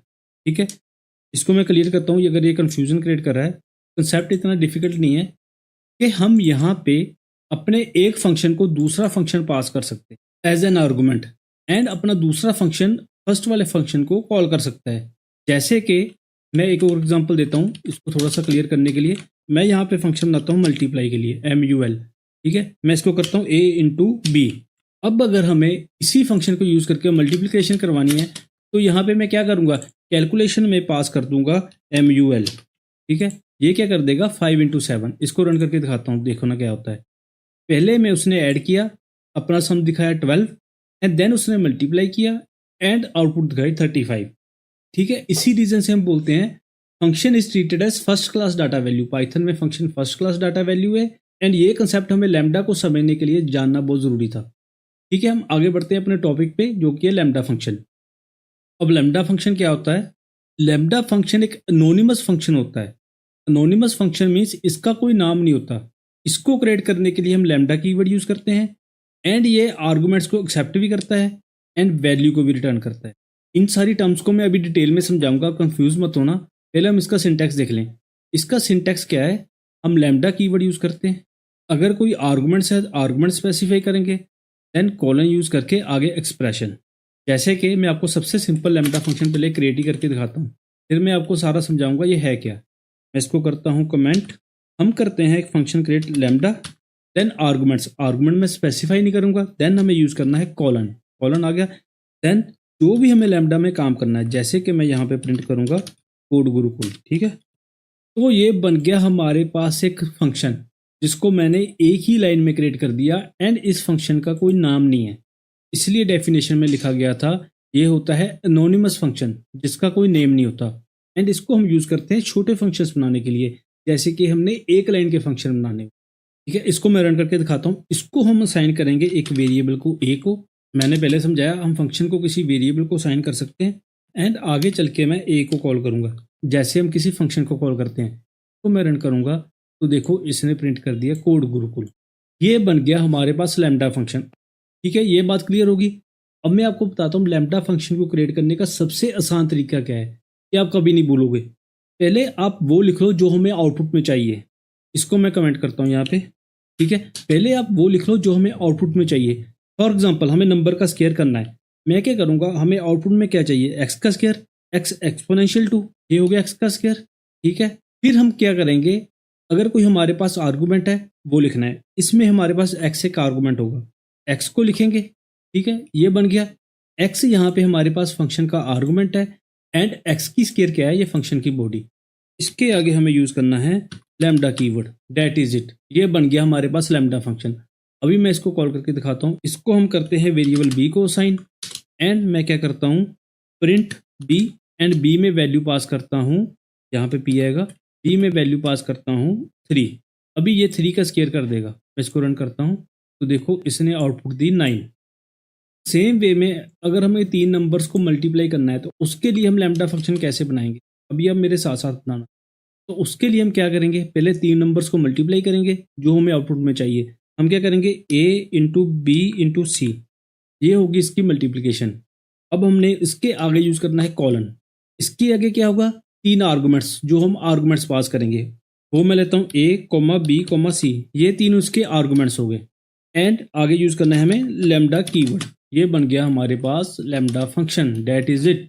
अब इसको हम असाइन करते हैं किसी वेरिएबल a को, एंड बाद में मैं क्या करता हूँ, प्रिंट में a वेरिएबल को करता हूँ कॉल यूजिंग 3 आर्गुमेंट्स, उसमें मैं पास करता हूँ 2 3 4। इसको हम करते हैं रन। तो देखो इसने 3 नंबर्स को मल्टीप्लाई करके हमारे पास आउटपुट दे दिया 24। अब देखो इसकी हेल्प से हम कोई भी फंक्शन एक ही लाइन में बना पा रहे हैं। हमें कोई भी फंक्शन चाहिए मल्टीप्लिकेशन के लिए, केयर के लिए, एडिशन के लिए, वो हम एक ही लाइन में बना पा रहे हैं। हम ऐसे लैम्डा फंक्शन को यूज करके बहुत सारे काम अपने एक ही लाइन में कर पाएंगे। जैसे कि मैं आपको एक और एग्जांपल देता हूँ, हम लैम्डा में इफ एल्स को भी यूज कर सकते हैं। इसके लिए हम क्या करते हैं, एक फंक्शन क्रिएट करते हैं to find if number is even और ओड। पहले हम इसको प्रिंट स्टेटमेंट में करके देखते हैं, ठीक है, बाद में वही कोड हम लैम्डा में ले जाएंगे। ये इनिशियल स्टेज में आपको प्रैक्टिस के लिए मैं प्रिंट स्टेटमेंट में करवा रहा हूँ, आगे चल के आप लोग सीधा ही लैम्डा फंक्शन भी लिख पाओगे। अब करते हैं, जैसे हमें नंबर को प्रिंट करना है इवन है या ओड है यूजिंग द टर्नरी ऑपरेटर, वो कैसे करेंगे, हम सबसे पहले लिखेंगे इवन, आगे क्या करना है इफ, आगे हमारी इफ स्टेटमेंट आएगी। अब आएगा हमारा कंडीशन x मॉड्यूलस 2, अगर हमारा x मॉड्यूलस 2 क्या है, इक्वल टू 0 है, तो हमारा नंबर इवन है। एल्स केस में क्या है, ओड है। ये बन गया हमारा ओड और even using the ternary operator. मैं यहाँ पे लिखता हूँ x इक्वल टू 2, ये क्या है, इवन नंबर। इसको रन करें तो इसने प्रिंट कर दिया इवन। अब इसका हम लैम्डा फंक्शन कैसे क्रिएट करेंगे, उसके लिए हम क्या करेंगे, ये हमारा रिक्वायर्ड कोड पार्ट है ना। जैसे यहाँ पे हम a इंटू बी इंटू सी कर रहे थे, ठीक है। यहाँ पे आर्गुमेंट क्या होगा, उससे पहले यहाँ पे यूज करते हैं कॉलन, फिर करते हैं आर्गुमेंट, x आ गया, आगे हम यूज करेंगे फंक्शन अपना लैम्डा, दैट इज इट। ये बन गया हमारे पास lambda function to find even और ओड। तो मैं करता हूँ रिमूव, एंड इसको हम करते हैं किसी वेरिएबल को असाइन, एंड आगे मैं करता हूँ प्रिंट स्टेटमेंट में इसको कॉल नंबर 3। अब क्या आना चाहिए, ओड, तो हमारे पास आउटपुट आया ओड। ऐसे ही अगर मैं इसको करूँगा नंबर 2, अब क्या आना चाहिए, इवन, हमारे पास आउटपुट क्या आया, इवन। ये आपको बनाने आगे लैम्डा फंक्शंस। अब हम बढ़ते हैं, इसकी एडवांटेज क्या है, इसका बेनिफिट क्या है। इसके बेनिफिट के लिए हम पहले ऊपर चलते हैं, इसको मैं करता हूँ कमेंट, एंड हम ऊपर कोड देखते हैं। ये देखो मैंने यहाँ पे 2 फंक्शंस क्रिएट किए थे, एंड उनको कैलकुलेशन फंक्शन में पास किया था, ऐड के लिए एंड मल्टीप्लिकेशन के लिए। अब अज्यूम करो ये एडिशन एंड मल्टीप्लिकेशन हमने एक ही बार करने हैं, हमने बार बार नहीं करने, ठीक है। इसके लिए डेवलपर्स होते हैं, हमें ये काम एक ही बार करना है, के लिए क्यों ही हम एक फंक्शन क्रिएट करेंगे, देन उससे वैल्यू रिटर्न करवाएंगे, एंड देन उसको यहाँ से कॉल करेंगे। क्यों ना हम लैम्डा फंक्शन यूज कर लें। तो लैम्डा कैसे बनेगा, पहले हम यहाँ पे लिखते हैं लैम्डा फंक्शन हमारा करेगा क्या, वो क्या करेगा, x प्लस वाई, वो दोनों नंबर्स को ऐड करेगा। ये एडिशन का फंक्शन था, तो कॉलन, देन उसके आगे हम यूज करेंगे उसके variables x comma y, and आगे यूज करना है हमें लैम्डा फंक्शन। अब देखो किसी ने 2 नंबर्स को ऐड करना है, उसका काम ऐसे ही हो गया। हमने इस लैम्डा फंक्शन को इस फंक्शन में पास करा, जिसने इसको कैल्क वेरिएबल में रिसीव किया एंड एग्जीक्यूट कर दिया। पहले मैं इसको एग्जीक्यूट करके दिखाता हूँ। अब ये बोल रहा है इंडेंटेशन एरर, यहाँ पे कोई इंडेंटेशन इशू है, मुझे लगता है यहाँ पे एक स्पेस एक्स्ट्रा ऐड हो गया। तो मैं करता हूँ रिमूव, एंड दोबारा से करता हूँ रन। तो देखो इसने दोनों नंबर्स को ऐड करके हमारे पास आउटपुट दे दी 12, ठीक है। ऐसे ही मैं इसको एक ही लाइन में मल्टीप्लिकेशन का फंक्शन भी क्रिएट कर सकता हूँ। इसको मैं करूँगा x multiply by y, that is it. हमें एडिशन एंड मल्टीप्लिकेशन के लिए अलग से फंक्शन नहीं क्रिएट करना पड़ेगा। देखो ये हमने एक ही लाइन में एडिशन का फंक्शन भी क्रिएट कर लिया एंड उसको कॉल भी कर लिया। ऐसे ही हमने एक ही लाइन में मल्टीप्लिकेशन का फंक्शन भी क्रिएट कर लिया एंड उसको कॉल भी कर लिया। लैम्डा फंक्शन के और भी काफ़ी बेनिफिट्स हैं जिनको हम करेंगे अपनी नेक्स्ट वीडियो में कवर, जो कि होगी map filter and reduce function के ऊपर। तो अभी के लिए मेरा फोकस सिर्फ यही है कि आप लैम्डा फंक्शन को अच्छे से समझो। ये रहा लैम्डा फंक्शन का डिस्क्रिप्शन, एंड देन ये रहा lambda function with if else in the notes. तो अगर आपको लगता है कि एक वीडियो में बहुत ज़्यादा हो गया, तो मैं आपको रिकमेंड करूंगा कि आप इस वीडियो को एक बार और या 2 बार और देखो। अभी आपका होमवर्क है, हमें सिर्फ सिंपल एक लैम्डा फंक्शन क्रिएट करना है, find the average of 3 numbers, जो कि 3 नंबर्स की एवरेज फाइंड करेगा। That is it. तो इसको करके मेरे को इसका सोल्यूशन कमेंट करना मत भूलना। आज हम करेंगे Python map filter and reduce. Actually इस वीडियो में हम दो चीजें करेंगे, एक तो हम मैप फिल्टर एंड रिड्यूस को समझेंगे एंड हम करेंगे कि हम लैम्डा को कैसे मैप फिल्टर एंड रिड्यूस में यूज करते हैं, जो कि लैम्डा का एक्चुअल यूज के सिनेरियो है। इसके लिए मैंने एक फंक्शन लिख रखा है to find the square of number and एक लिस्ट बना रखी है नंबर्स की। एक्सप्लोरर को पहले मैं हाइड करता हूँ। अभी अगर हमें इन नंबर्स का स्क्वायर फाइंड करना है एंड इसको दूसरी लिस्ट में सेव करना है तो हम कैसे करेंगे? पहले हमें एक ब्लैक लिस्ट क्रिएट करनी पड़ेगी नंबर्स 2 करके। फिर हम क्या करेंगे, फॉर लूप यूज करके आइटरेट करेंगे इन नंबर्स को। आगे हम क्या करेंगे, अपनी नंबर्स 2 वाली लिस्ट पे हम अपेंड करेंगे जो भी हमारा स्क्वायर वाला फंक्शन रिटर्न कर रहा है। इसमें हम आर्गुमेंट पास करेंगे आई की वैल्यू को। नेक्स्ट मैं प्रिंट करता हूँ नंबर्स 2 लिस्ट को। अब मैं करता हूँ इसको रन। इससे क्या होगा, जो भी हमारा नंबर्स लिस्ट में वैल्यूज थी उसका स्क्वायर हो जाएगा। इसने रिटर्न कर दिया square of all the numbers. लेकिन अगर मैं बोलूँ मैं ये सारा काम जो हमने इतनी स्टेटमेंट्स में किया है इसको मैं सिर्फ एक ही स्टेटमेंट में कर सकता हूँ, वो कैसे करूँगा? मैं यूज करूँगा मैप। इसमें मैं फर्स्ट आर्गुमेंट पास करूँगा अपना फंक्शन जो क्या है स्क्वायर, फंक्शन का नाम स्क्वायर है एंड इसके आगे मैं पास करूँगा अपना सीक्वेंस जो क्या है नंबर्स। ये हमारा आ गया square of all the numbers. इसको मैं नंबर्स 2 में साइन करता हूँ एंड देन इसको मैं करता हूँ यहाँ पे प्रिंट। लेकिन प्रिंट करने से पहले हमें इसको टाइपकास्ट करना पड़ेगा अपने रिक्वायर्ड डाटा टाइप में, जिसमें भी हम इसको टाइपकास्ट करना चाहते हैं। मैं करूँगा लिस्ट में, इसको मैं करता हूँ कमेंट। अब मैं इसको आपको रन करके दिखाता हूँ हमारे पास आउटपुट क्या आ रही है। ये देखो हमारे पास अब भी सेम ही आउटपुट आई।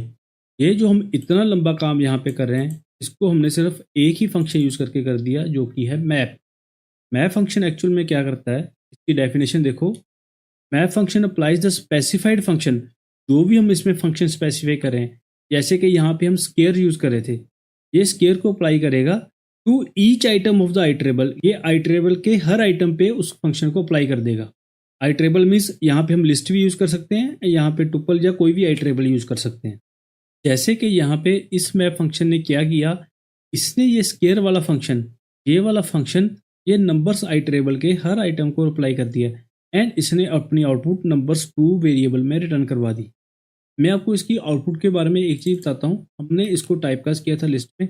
अगर मैं इसको टाइपकास्ट नहीं करूँगा तो ये क्या रिटर्न करता है, ये एक्चुअल में क्या रिटर्न करता है, यहाँ पे देखो ये एक मैप ऑब्जेक्ट रिटर्न कर रहा है। ये आउटपुट में हमेशा by default map object he return करेगा।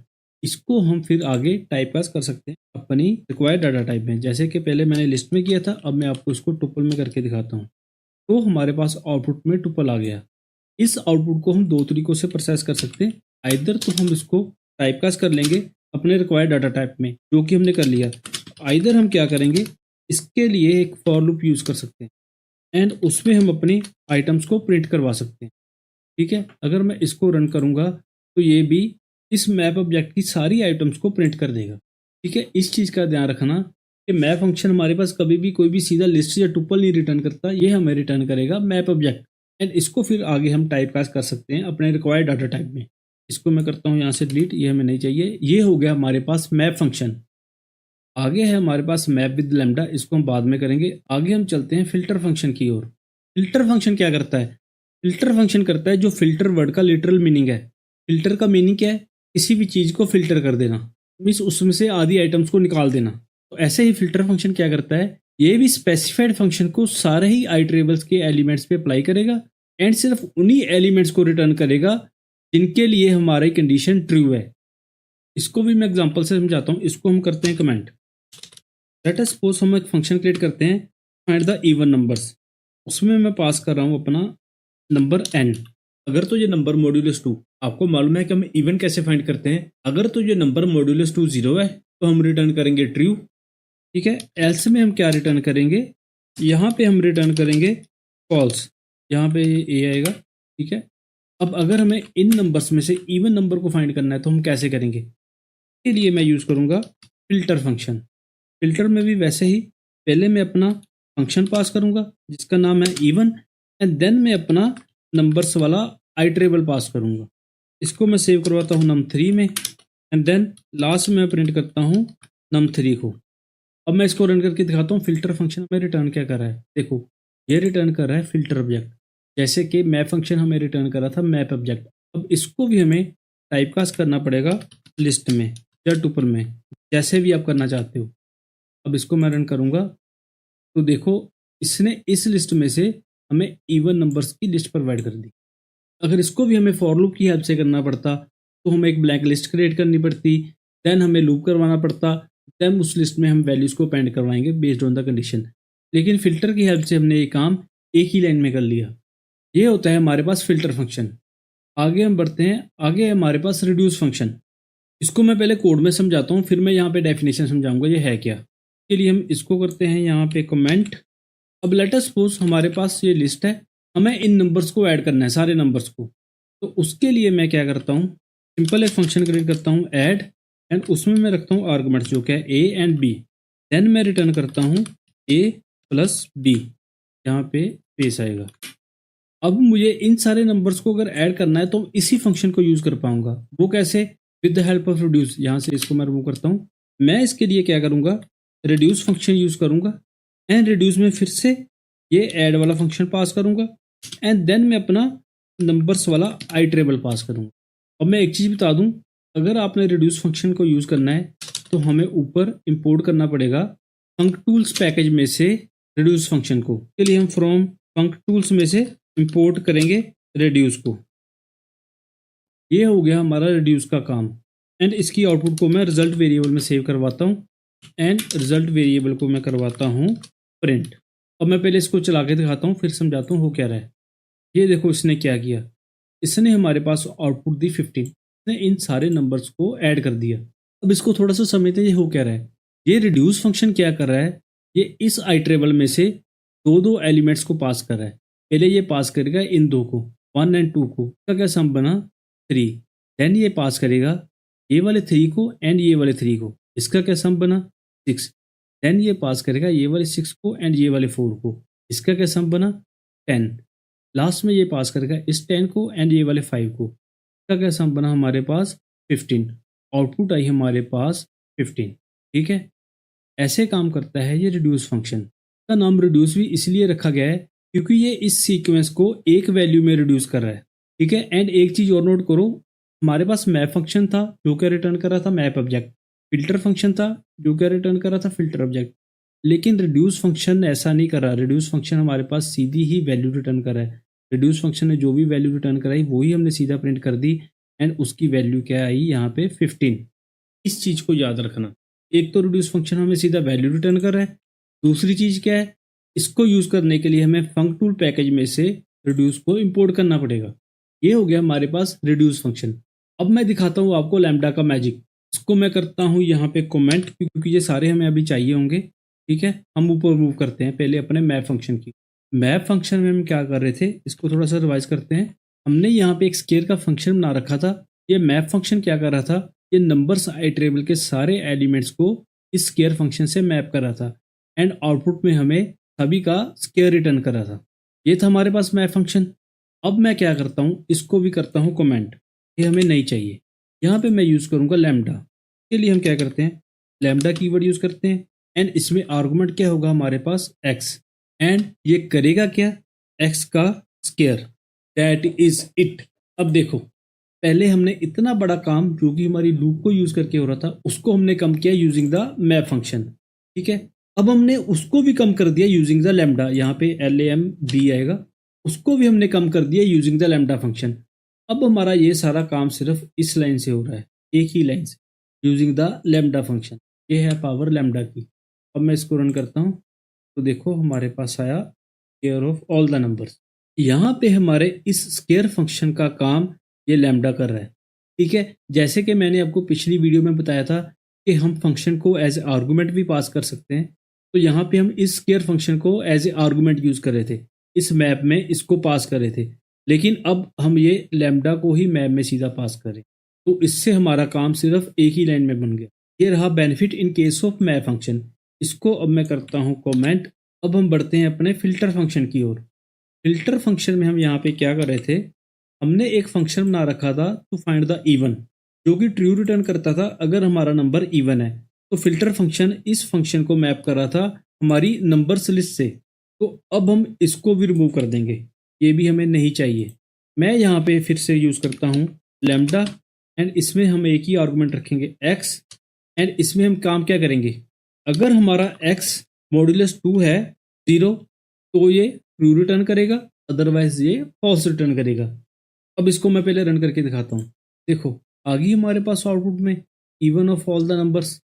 अब यो काम हमारा इतना बड़ा फंक्शन कर रहा था, फिर हमने लूप यूज़ करनी थी, फिर हमें लिस्ट का एक वेरिएबल लेना पड़ता, फिर अपेंड करते, वो सारा काम हमारा ये एक ही लाइन में हो using the lambda function and filter. ये है एडवांटेज लैम्डा की एंड ये है एडवांटेज फिल्टर की। अब हम इतना बड़ा काम एक ही लाइन में कर पा रहे। ठीक है, आगे मैं चलता हूँ अब अपने रिड्यूस फंक्शन की ओर। इसको मैं बंद करता हूँ पहले।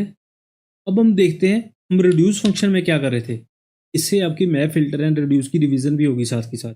इसमें हम क्या कर रहे थे, इन नंबर्स को ऐड कर रहे थे with the help of reduce function. इसमें हमने पास किया ये ऐड फंक्शन एंड आगे पास किया ये वाले नंबर्स। अब फिर से हमें ये नहीं चाहिए ठीक है, इसको भी हम एक ही लाइन में लिखेंगे। यहाँ पे मैं यूज़ करता हूँ लैम्डा। अब आप देखो हमारे यूज़ केस के ऊपर यहाँ पर हमारे पास 2 आर्गुमेंट थे, तो यहाँ पर भी हम 2 ही रखेंगे क्योंकि हमने इन 2 नंबर्स को ऐड करना है। एंड बाद में हम क्या करेंगे, a + b, that is it. अब देखो हमने इतना बड़ा काम एक ही लाइन में कर लिया। ठीक है, इसको भी मैं रन करके दिखाता हूँ आपको। हमारे पास आउटपुट आई 15। ठीक है, ये हो गया बेनिफिट हमारा रिड्यूस फंक्शन का। इन सारी एग्जांपल्स को मैंने जैसे map with lambda, filter with lambda and reduce with lambda, इनको मैंने नोट्स में दे रखा है। अब जाने से पहले आपका होमवर्क तो बनता है क्योंकि हमने इतने कंसेप्ट को किया इस वीडियो में, तो होमवर्क तो बनता ही है। ये होमवर्क क्या है, आपके पास ये नंबर्स की लिस्ट है, इसमें हमें क्या करना है, पहला काम है आपका यूजिंग द मैप फंक्शन, आपको इसका फाइंड करना है क्यूब। ठीक है, हर फंक्शन का क्यूब फाइंड करना है। देन आपको यूज़ करना है फिल्टर फंक्शन, उसमें से हम फिल्टर करेंगे यहाँ से ऑड नंबर्स को। ठीक है, बाद में हम लिस्ट बनाएंगे ऑड नंबर्स की। थर्ड में हमें क्या करना है, यूजिंग द रिड्यूस फंक्शन, जो भी हमारे पास आउटपुट आया उसको करना है हमें मल्टीप्लाई, दैट इज इट। ये आपका होमवर्क है। ये सारा काम हम एक सीक्वेंस में करते जाएंगे। तो इस होमवर्क को करके आप मेरे को इसका सोल्यूशन कमेंट करना मत भूलना। जब आप लोग कमेंट में सोल्यूशन कमेंट करते हो तो बहुत अच्छा लगता है, क्योंकि उससे मेरे को मोटिवेशन मिलती है कि आपको समझ आ रहा है एंड आप लोग ट्राई कर रहे हो। अगर आपसे नहीं भी सॉल्व हुआ फिर भी कमेंट करो तो मैं आपको सोल्यूशन प्रोवाइड भी कर दूंगा, लेकिन मैं चाहता हूँ आप एक बार कम से कम ट्राई जरूर करो। ठीक है, सो आज की वीडियो के लिए इतना ही। मैं ये उम्मीद करता हूँ कि अब तक आपको lambda function and map filter and reduce अच्छे से समझ आ चुका है। अगर आपको कोई डाउट है तो मैं आपको रिकमेंड करूंगा कि आप इन दोनों वीडियोस को 1-2 बार फिर से देखो एंड इन एग्जांपल्स को खुद से करने की कोशिश करो, तो फिर आपको पक्का समझ में आएगा।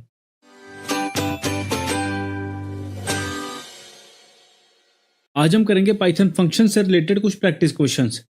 तो यहाँ पर मैंने 4 क्वेश्चंस लिख रखे हैं, हम इनको एक एक करके सॉल्व करना स्टार्ट करते हैं। मैं एक्सप्लोरर को करता हूँ हाइड एंड नीचे वाले क्वेश्चंस को मैं हाइड करता हूँ, तो साइज थोड़ा सा बढ़ाता हूँ। तो सबसे पहला हमारा क्वेश्चन क्या है, write a program to find the factorial of a number using functions. हमें फंक्शंस को यूज करके नंबर का फैक्टोरियल फाइंड आउट करना है। एंड अगर आप इस कोर्स को फॉलो कर रहे हो तो मैंने आपको रिकर्जन वाली वीडियो में बताया था फैक्टोरियल ऑफ ए नंबर क्या होता है। जैसे कि मैंने फैक्टोरियल ऑफ 5 ढूंढना है तो उसको मैं कैसे ढूंढूंगा, उसके लिए मैं करूंगा 5 × 4 × 3 × 2 × 1। ऐसे ही अगर हमें फैक्टोरियल ऑफ 4 ढूंढना है उसके लिए मैं क्या करूंगा 4 × 3 × 2 × 1। तो यहाँ पे एक चीज याद रखना, यहाँ पे लिखा है factorial of a number using functions. यहाँ पे ऐसे नहीं लिखा गया कि हमें रिकर्जन यूज करना है, हमें सिंपल फंक्शन क्रिएट करना है। तो अगर हमें यहाँ पे n का फैक्टोरियल फाइंड करना है तो हम क्या करेंगे, एक फंक्शन क्रिएट करेंगे, उसमें n as a parameter pass करेंगे। ठीक है, एंड देन हम एक लूप यूज करेंगे जो क्या करेगी n से लेके 1 तक जाएगी, है ना, इन दी नेगेटिव डायरेक्शन, एंड हम इन नंबर्स को मल्टीप्लाई करते जाएंगे। ऐसे बनेगा हमारा फैक्टोरियल का फंक्शन। तो मैं क्या करता हूँ, पहले फंक्शन डिफाइन करता हूँ फैक्टोरियल, जिसमें हम पैरामीटर रखेंगे n क्या है हमारा, जिस भी नंबर का हमने फैक्टोरियल फाइंड करना है। तो हमें आगे क्या करना है, हमें आगे यूज करनी है एक loop for i in range. आपको मालूम है अगर हमें लूप में नंबर्स की रेंज चाहिए तो हम उसके लिए रेंज फंक्शन यूज करते हैं, जब हमारे पास सिर्फ एक ही नंबर होता है। ठीक है, रेंज में हम स्टार्ट कहाँ से करेंगे, स्टार्ट वैल्यू कौन सी यूज करेंगे n, एंड एंड हम कहाँ पे करेंगे 0 पे। 0 पे हम क्यों करेंगे, ये आपको मालूम है, ये अप टू 0 जाएगा, ये 0 को इंक्लूड नहीं करेगा, ये 1 तक जाएगा। एंड हम स्टेप क्या यूज करेंगे -1, क्योंकि हमने नेगेटिव ऑर्डर में बढ़ना है। अगर सपोज करो यूज़र यहाँ पे n 5 करता है तो हमें 5 4 3 2 एंड 1 तक जाना है। ऐसे करके ये 0 को इंक्लूड नहीं करेगा, ये 1 तक ही जाएगा। ठीक है, नेगेटिव 1 हमने इसलिए लिया क्योंकि हमने 5 से स्टार्ट करके नेगेटिव डायरेक्शन में मूव करना है, पॉजिटिव में नहीं मूव करना। इसके आगे हम लूप की बॉडी लिखेंगे। पहले मैं यहाँ पे simple print of I use करता हूँ एंड हम इस फैक्टोरियल फंक्शन को कॉल करते हैं यूजिंग वैल्यू 5। तो हम देखते हैं यहाँ पे पहले आई में प्रिंट क्या होता है। मैं इसको करता हूँ यहाँ पे रन। तो देखो आई में हमारे पास वैल्यूज प्रिंट होगी 5 4 3 2 1। अभी हमको क्या करना है, इनको करना है मल्टीप्लाई एंड एक वेरिएबल में सेव करवाना है। उसके लिए मैं क्या करता हूँ, एक वेरिएबल लेता हूँ फैक्ट एंड क्या करता हूँ फैक्ट मल्टीप्लाई बाई आई। तो ये सारे नंबर्स को एक एक करके सेव कर देगा। अब हमें फैक्ट की एक इनिशियल वैल्यू चाहिए जो कि हम यूज़ करेंगे 1। यहाँ पे 1 यूज़ करेंगे, 0 नहीं करेंगे। एक चीज़ का ध्यान रखना, क्योंकि अगर हम 0 करेंगे तो 0 को यहाँ पे किसी भी नंबर से अगर मल्टीप्लाई करेंगे तो 0 ही रहेगा। इसलिए हम स्टार्टिंग वैल्यू उसकी 1 रखेंगे एंड आगे ये 1 पहले 5 से मल्टीप्लाई होगा तो फैक्ट में क्या आएगा 5। देन ये 4 से मल्टीप्लाई होगा, 5 इंटू 4 क्या बन जाएगा 20। ऐसे कर करके ये आगे बढ़ता रहेगा। लास्ट में हमें क्या करना है, इस फैक्ट की वैल्यू को करवाना है यहाँ पे रिटर्न। ठीक है, एंड यहाँ पे हम क्या करते हैं, इस फैक्ट को कर देते हैं प्रिंट, दैट इज इट। हमारा काम हो गया। ये वाला रिटर्न इस फैक्ट की वैल्यू को यहाँ पे रिटर्न करेगा। अब मैं करता हूँ इसको रन। तो देखो हमारे पास आंसर आया, फैक्टोरियल ऑफ नंबर 5 क्या है 120। ठीक है, ऐसे ही अगर यहाँ पे मैं 4 पास करूँगा तो हम देखते हैं हमारे पास आंसर क्या आता है। फैक्टोरियल ऑफ नंबर 4 क्या है 24। ये हो गया हमारा पहला question, to find the factorial of a number.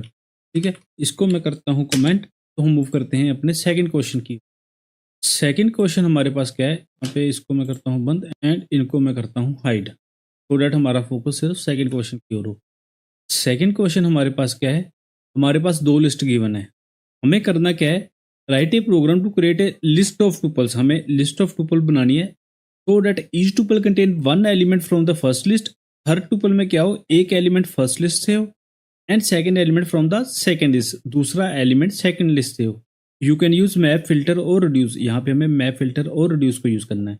इसमें हमें एक्चुअल में करना क्या है, यहाँ पे एक लिस्ट ऑफ टुपल्स बनाएंगे जिसमें फर्स्ट एलिमेंट फर्स्ट लिस्ट से होगा, मीन्स फर्स्ट एलिमेंट 1 होगा, सेकंड एलिमेंट क्या होगा हमारा नेम जो कि है राहुल, सेकंड एलिमेंट क्या होगा 2 होगा, फिर हमारे पास अगला नेम होगा जो कि है सैम।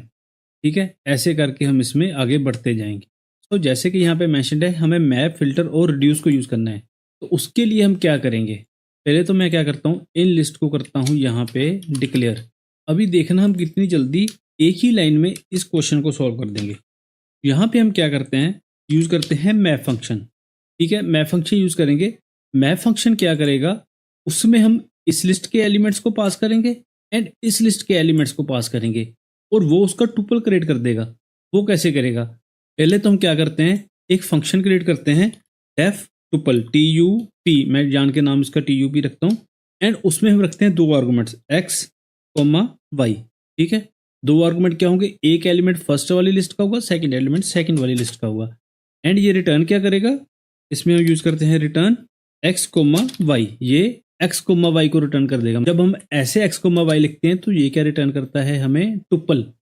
ठीक है, यहाँ पे मैं क्या करता हूँ, TUP फंक्शन को कॉल करता हूँ एंड देन इसमें मैं पास करता हूँ अपनी फर्स्ट लिस्ट जो क्या है ID लिस्ट, देन इसमें पास करता हूँ सेकंड लिस्ट जो क्या है names list. That is it, हमारा ज़्यादा काम हो गया। ठीक है, अब आपको मालूम है मैप फंक्शन हमें क्या रिटर्न करता है, मैप ऑब्जेक्ट। इसको हमें कन्वर्ट करना पड़ेगा लिस्ट में, क्योंकि हमको बोला गया है we need a list of tuples. ये बन गई हमारी फाइनल लिस्ट। इसको मैं करवाता हूँ यहाँ पे सेव न्यू लिस्ट में एंड देन मैं करवाता हूँ इसको यहाँ पे प्रिंट। ये बन गया हमारा फाइनल सोल्यूशन। अब पहले इसको रन करके देखते हैं हमारे पास आता क्या है।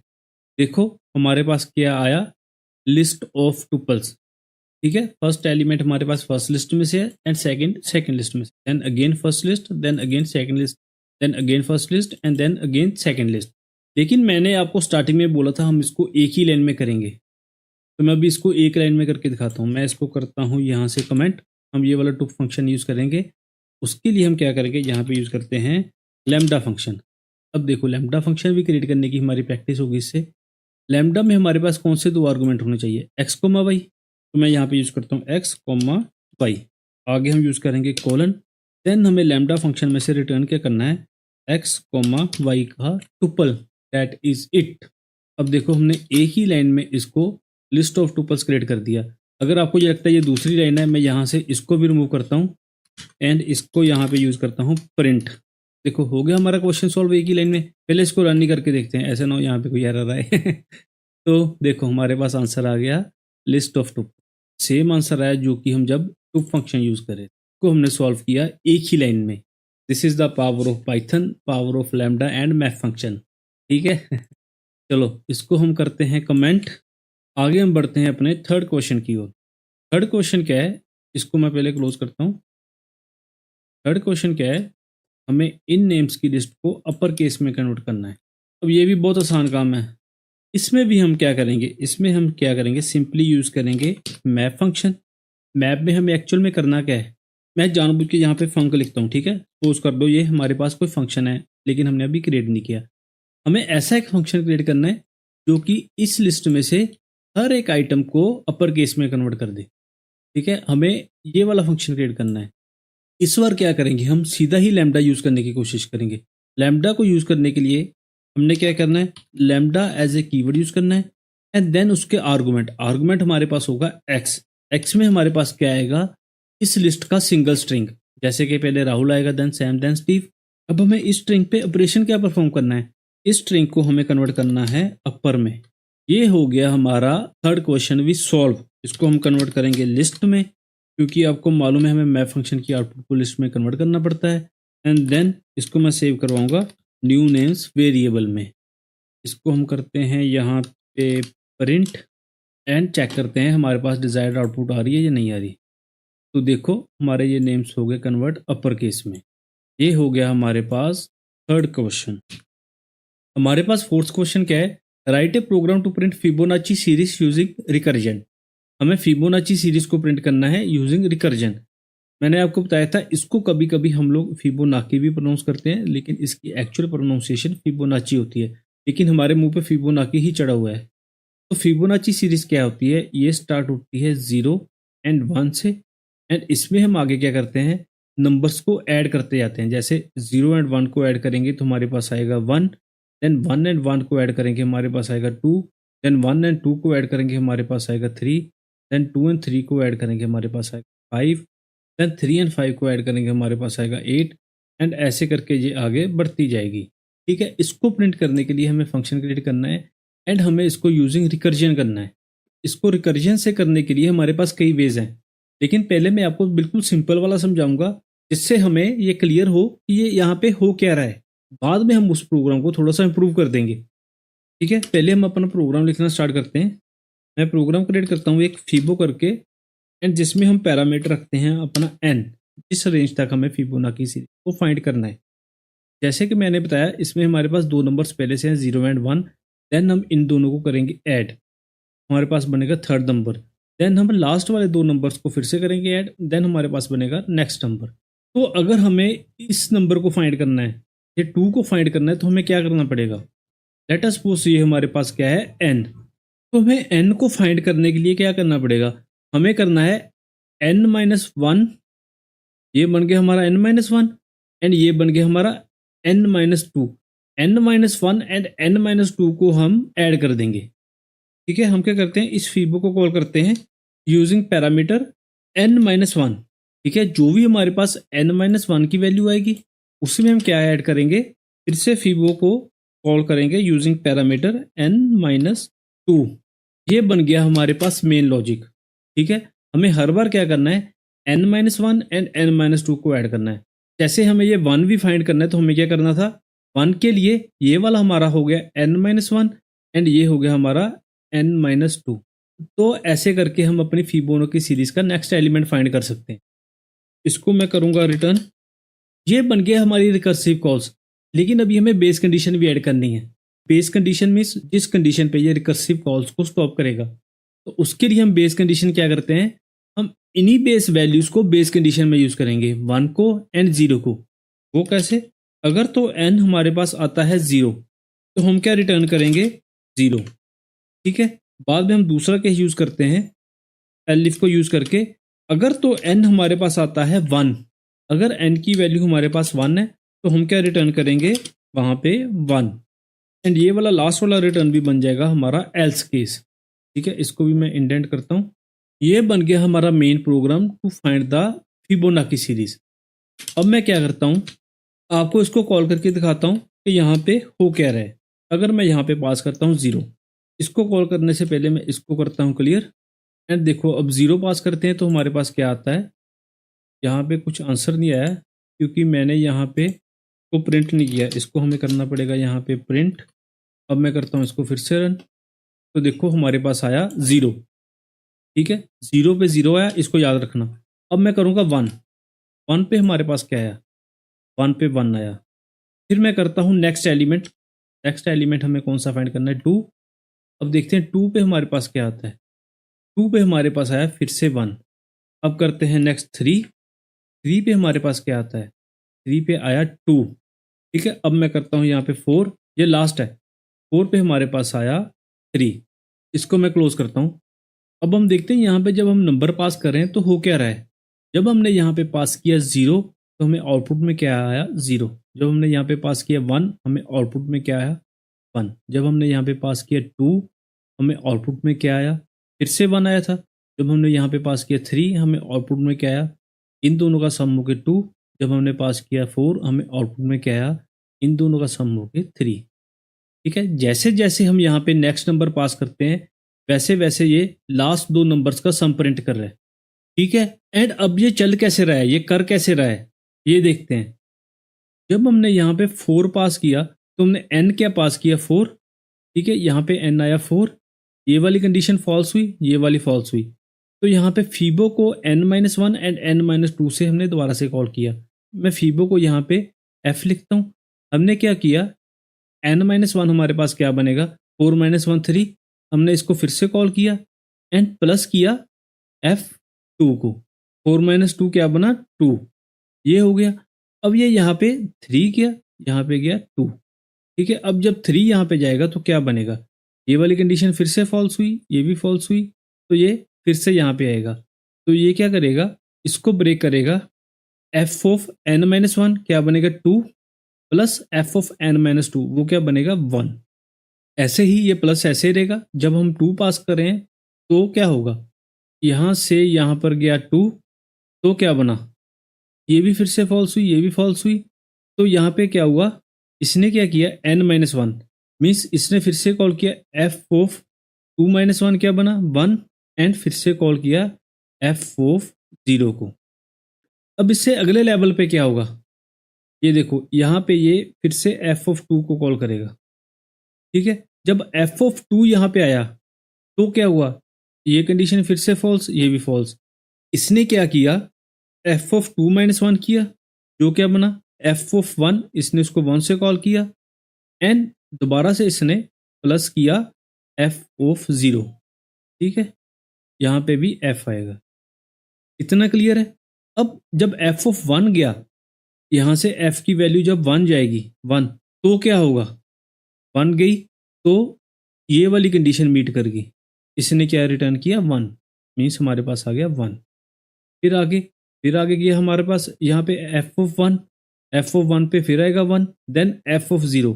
f ऑफ 0 पे क्या आएगा, जब हमारे पास यहाँ से 0 जाएगा तो हमारे पास आउटपुट में क्या आएगा, ये वाला 0, n इक्वल टू 0 वाली कंडीशन होगी ट्रू।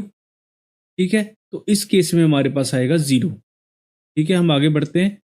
f ऑफ 1 क्या है हमारे पास, फिर से हमें मालूम है f ऑफ 1 1 है, f ऑफ 0 0 है, देन फिर +1, देन फिर +1 एंड देन फिर +0। तो टोटल हमारे पास क्या बना यहाँ पे, 3। तो इसलिए जब हम f ऑफ 4 पास करते हैं तो हमारे पास ये रिटर्न करता है 3। ठीक है, यहाँ तक क्लियर है। इसको मैं रेज करता हूँ। अब हमें इतना पता चल गया कि हम यहाँ पे जब 4 पास करते हैं 5th लोकेशन वाला एलिमेंट रिटर्न कर रहा है ना, क्योंकि हमने यहाँ पे 0 से वैल्यूज पास करनी स्टार्ट करी थी। तो जब यहाँ पे हम 4 पास किया तो उन्हें 5th लोकेशन वाला एलिमेंट प्रिंट किया। तो इसके लिए हमें फिबोनाची सीरीज को प्रिंट करने के लिए क्या करना पड़ेगा, हमें इसको लूप करना पड़ेगा बार बार यूजिंग द रेंज फंक्शन। ठीक है, रेंज में हम पास करेंगे जितने हमें एलिमेंट चाहिए, जैसे कि मैं पास करता हूँ 10। अगर मैं रेंज में 10 पास करता हूँ तो आपके अकॉर्डिंग ये क्या रेंज प्रोड्यूस करेगा? ये रेंज प्रोड्यूस करेगा फ्रॉम 0 to 9 तक, 10 को ये इंक्लूड नहीं करेगा। इसको फिर मैं आई को पास करता हूँ यहाँ पे अपने फीबो वाले फंक्शन को, एंड इसको हम करते हैं रन। तो देखते हैं हमारे पास आउटपुट में क्या आ रहा है। देखो, इसने first 10 elements of Fibonacci series को प्रिंट कर दिया। ठीक है, ये 10, ये 1 2 3, यहाँ तक हो गए 3 4 5 6, यहाँ तक हो गए 6, देन 7 8, देन 9 एंड लास्ट वाला बन गया 10। ये बन गई हमारे पास फिबोनाची सीरीज यूजिंग रिकर्जन। ठीक है, इस लॉजिक को हम सिंपलीफाई भी कर सकते हैं। सिंपलीफाई करने के लिए मैं इसको डिलीट नहीं करूँगा, मैं करूँगा यहाँ पे कमेंट, एंड इसको हम सिंपल एक ही लिख सकते हैं, if n is less than equal to 1। अगर हमारा n 1 है या 1 से कम है, मीन्स 0 है, तो हम क्या रिटर्न करेंगे यहाँ पे n को। ठीक है, सिंपली हम यहाँ पे n को रिटर्न कर देंगे। यहाँ पे भी हम यही कर रहे थे, अगर हमारे पास n 0 है तो हम 0 को रिटर्न करें, अगर हमारे पास n 1 है तो हम 1 को रिटर्न करें। तो वही लॉजिक हमने एक ही लाइन में लिख दिया। इसको मैंने पहले जानबूझ के ऐसे लिखा था कि हमें समझ आ जाए आसानी से। अब मैं इसको रन करके दोबारा से चेक करवाता हूँ। तो देखो, इसने फिर से वही Fibonacci series starting from 0 and 1 up to 34 print कर दी। ये थे हमारे फंक्शन के कुछ क्वेश्चंस। तो आई होप आपको ये क्वेश्चंस अच्छे से समझ में आए होंगे और इससे आपको फंक्शंस को यूज़ करने का कॉन्फिडेंस भी बढ़ा होगा। तो अब आपके लिए एक होमवर्क तो बनता ही है। ये रहा आपका होमवर्क क्वेश्चन। मैं इसको पहले थोड़ा सा ठीक से करके करता हूँ कमेंट, सो डेट आपको ना हो कोई कन्फ्यूजन। आपने रेडीमेड मैप फंक्शन तो यूज़ किया ही है ना। अब हमें क्या करना है, रेडीमेड मैप फंक्शन नहीं यूज़ करना। आपने क्या करना है, write a program to create your map function. आपने अपना मैप फंक्शन क्रिएट करना है एंड इसको टेस्ट करना है। ये कोई बड़ा काम नहीं है, इसके लिए सिर्फ 2 या 3 लाइन का कोड ही लिखना पड़ेगा, लेकिन थोड़ा सा सोचना पड़ेगा कि लिखना क्या है। ये वाली लिस्ट के एलिमेंट्स को आपने स्केयर करना है अपना मैप फंक्शन क्रिएट करके। इसलिए यहाँ पे मैंने लिखा है don't use inbuilt map function. हमें इनबिल्ट मैप फंक्शन नहीं यूज़ करना। तो मैं आपको रिकमेंड करूंगा कि आप इस पर थोड़ा सा 5 10 20 मिनट स्पेंड जरूर करो। अगर आप इंटरनेट से इसका आंसर देखना भी चाहते हो तो पहले आप इसको ट्राई जरूर करो यार, फिर आप चाहे देख भी लेना। एंड इसको सॉल्व करके मेरे को इसका आंसर कमेंट करना मत भूलना। अगर नहीं भी होता फिर भी कमेंट करो, मैं आपको सोल्यूशन प्रोवाइड कर दूंगा। ये था चैप्टर 8। सारे रिसोर्सेज के लिंक वीडियो के डिस्क्रिप्शन में अवेलेबल है, आप वहां से डाउनलोड कर सकते हो। मिलते हैं चैप्टर 9 में। अगर आपको वीडियो अच्छी लगी तो प्लीज़ इसको लाइक कीजिए एंड हमारे चैनल को सब्सक्राइब कीजिए। अगर आपके पास कुछ सजेशन है, please let me know in the comment section. Thank you for your time. We will meet again in the next video.